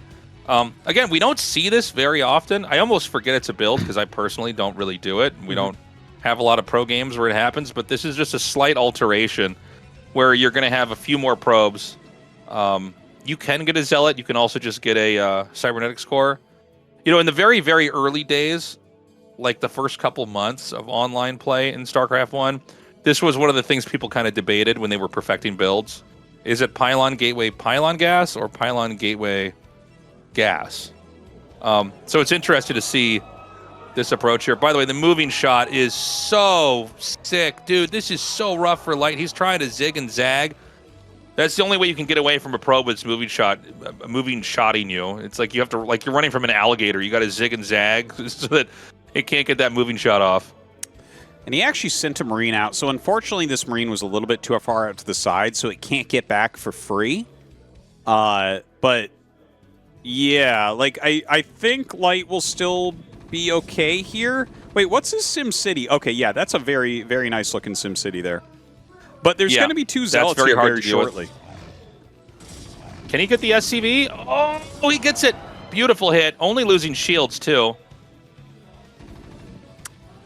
Oh, I love this. Dude, the micro of Light is insane what he's... What? How did he not take a hit on that Marine?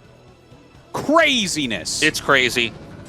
But hold up, man. I mean, these Zealots are doing a lot of damage.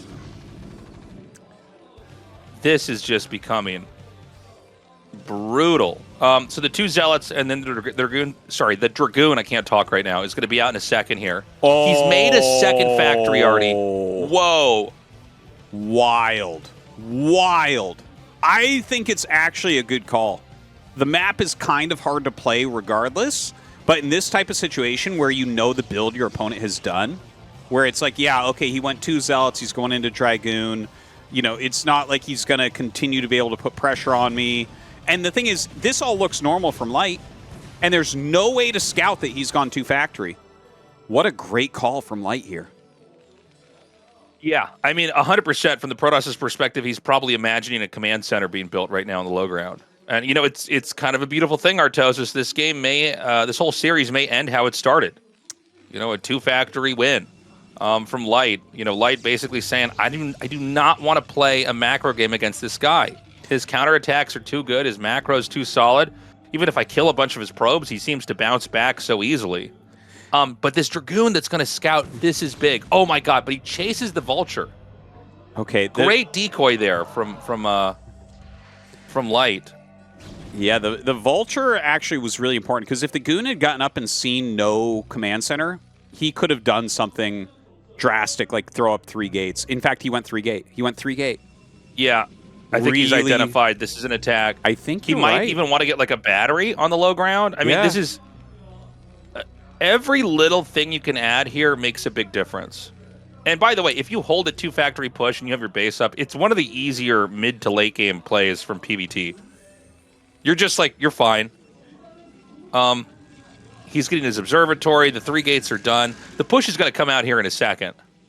Yeah, so just to put this in perspective, you basically, as Terran here, you basically have to get the Nexus. If you don't kill the Nexus, there could be a world in which the game is kind of close to even, but you're going to be flying by the seat of your pants at that point. So, like, he is looking for minimum a Nexus kill here, and hopefully to just end the game. As far as Best goes, Best just has to micro really, really well against this. And there are a lot of Marines. Like, this is super all-in from Light. Yeah. So he's going to see the rush coming. He knows exactly what's happening. There's 3 tanks in the mix. That's going to be the main damage dealer. He'll have a slow drip of Vultures behind this. The Zealots in the front, it's very important he tanks a little bit with that. Good control so far. Dude, this is pretty good from Best at the beginning. The Zealots did a good job on their micro. He brings up a lot of probes here. He's picking off siege tanks. He's going to get one, I think. Okay, he actually misses killing that, but he's going to get 2 now. He gets 2 of the siege tanks. Oh, he avoids the mine that time. Very important. Targets that back mine. Needs to target these mines down. It's just so important to stop the mines. Oh, my God. Oh, my God. Dude, this is... I think he's won it. He's won it. Oh, Light takes his hand off the keyboard. He knows it's done. He knows it's over. Best is so happy right now. I'm so happy right now, Tastosis. I got chills everywhere. Big smile. I got a huge smile on my face. We've been casting this guy forever. We've talked about how good he is. He seemed to flounder in a lot of these big series in ASL, Star League level stuff. He brought it today, and he stayed true to his style. You could see Light at this point in time is saying, I think I'm not the best macro player in the game. I think Best might be. Yeah. So at the end of that game, Light tries to do a 2-factory, kind of doing a bit of a rug pull win there, but it backfires. Best controlled well. He was very patient. He pulled the probes at the right time. He preemptively made that gate, the 3 gates. Beautifully done. Superb games from Best. This is his season. We could see it when he played against Queen. The guy is on fire. He's playing the best StarCraft of his life. It has been since 2008 that he's been in the finals of the Star League. Huge moment here for him, and very well deserved. This is the most deserved finals berth I've ever seen. Yeah, this is quite the story. We've been saying it forever, guys. If you've been watching, you know. We're saying Best is going to eventually win one of these. He's so strong. This could be the one. This could be the moment he does it. Light, by the way, just to recap on this game, really beautiful covering here. It really doesn't look like a rush. He's deliberately keeping these 2 Marines back. That's the giveaway, is when you see more than 4 Marines, because then you go, what? That's more than you can fit in a bunker? Why would you make that many? Oh, you're rushing me. The attack seemed pretty strong. I'm actually kind of blown away that he had these 2 Dragoons way far out on the map. That's a very interesting approach to this. I guess he doesn't want to just get blindsided by an attack right at the front. Driving that Vulture away, getting it to half health with the 3 Dragoon shots. And the reaction time here was insane. Like, if you can just run up and just kill the Dragoon, you might actually win the rush. Yeah. He immediately sees it, doesn't take an iota of damage, sends back that other Dragoon. He's got the Zealots. He pulls the probes. Yeah. Watch the Zealot pull. See, he brings them up, brings them back. Beautifully done. Brings the Zealot back up for some more tanking. That allowed time for the probes to get in front. He targets down the siege tanks pretty quickly here. Really great micro. You can see he targets that down. Light somehow wiggles that tank back, but it doesn't matter. He gets everything. And then he targets the mines, which is the only thing he did wrong in game 1 was a poor mine targeting. Right. Or it looked like for a second he was going to miss the mines there, but he actually pulled it off. You don't care if you lose probes here. Does not matter. Gets the final kill on the tank. And from here, you can see the Zealots are going to try to run by. None are able to do it. Perfect body blocking. And so Best is actually going to be in an ASL Finals. Finally, on our 19th season. He's been here I think literally every one. We're going to go to an interview, guys. Wow, Best. You have grown so much. You have truly proven that things are different this time indeed. You have finally advanced to the finals in front of so many fans for the first time in 19 seasons. What's it like? It was so difficult every single game. It was tough. Honestly, my goal for this season was just the round of 16, but somehow, some way, I've made it into the finals. I kept advancing through the decider match. I had such a tough time. It's enough to bring tears to your eyes. The brutal road to the finals. Why is it that Best never just makes it up there easily? You didn't bulldoze your way through. No, you fought your way up while getting hit, taking blow after blow, bleeding, and you still advance.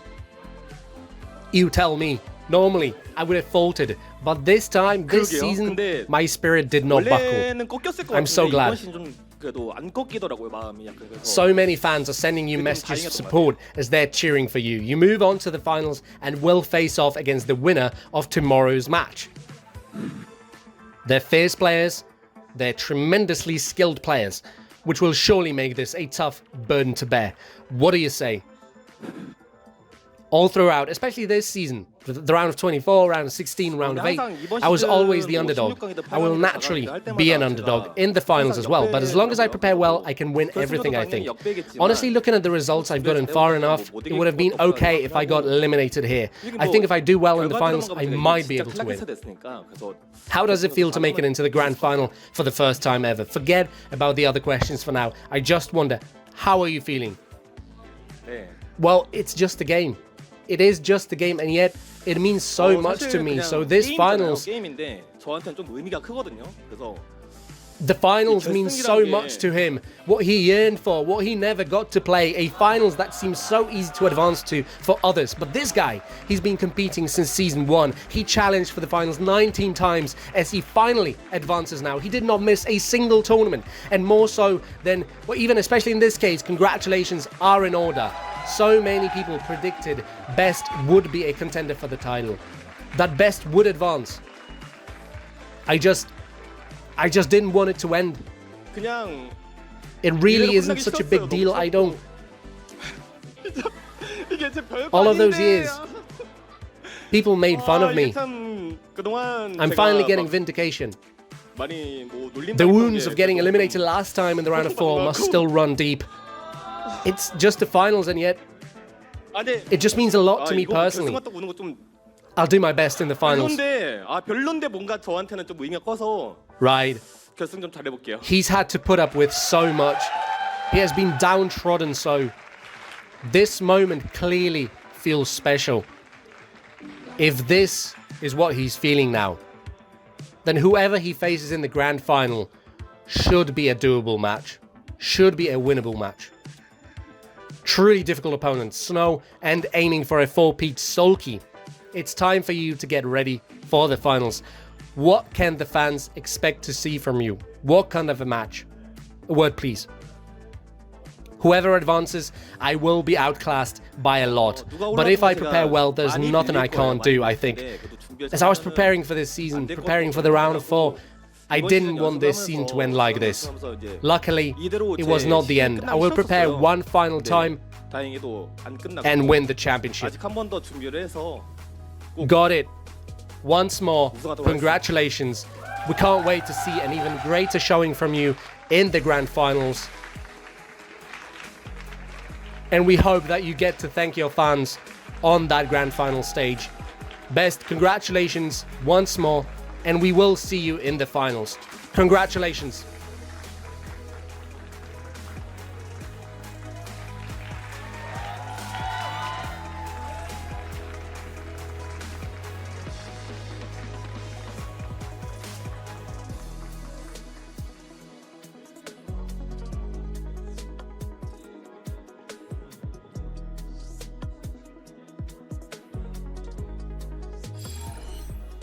Okay, an emotional moment, man. Yeah. Long journey.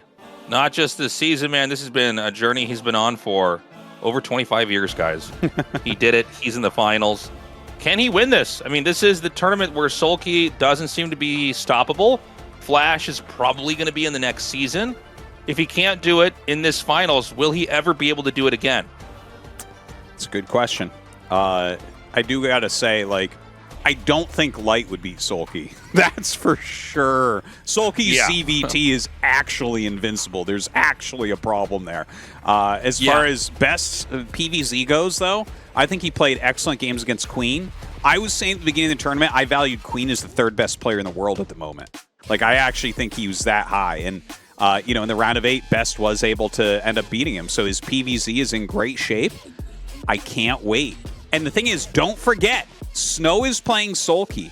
So if, like, first off, might be a PvP finals. That's a real possibility.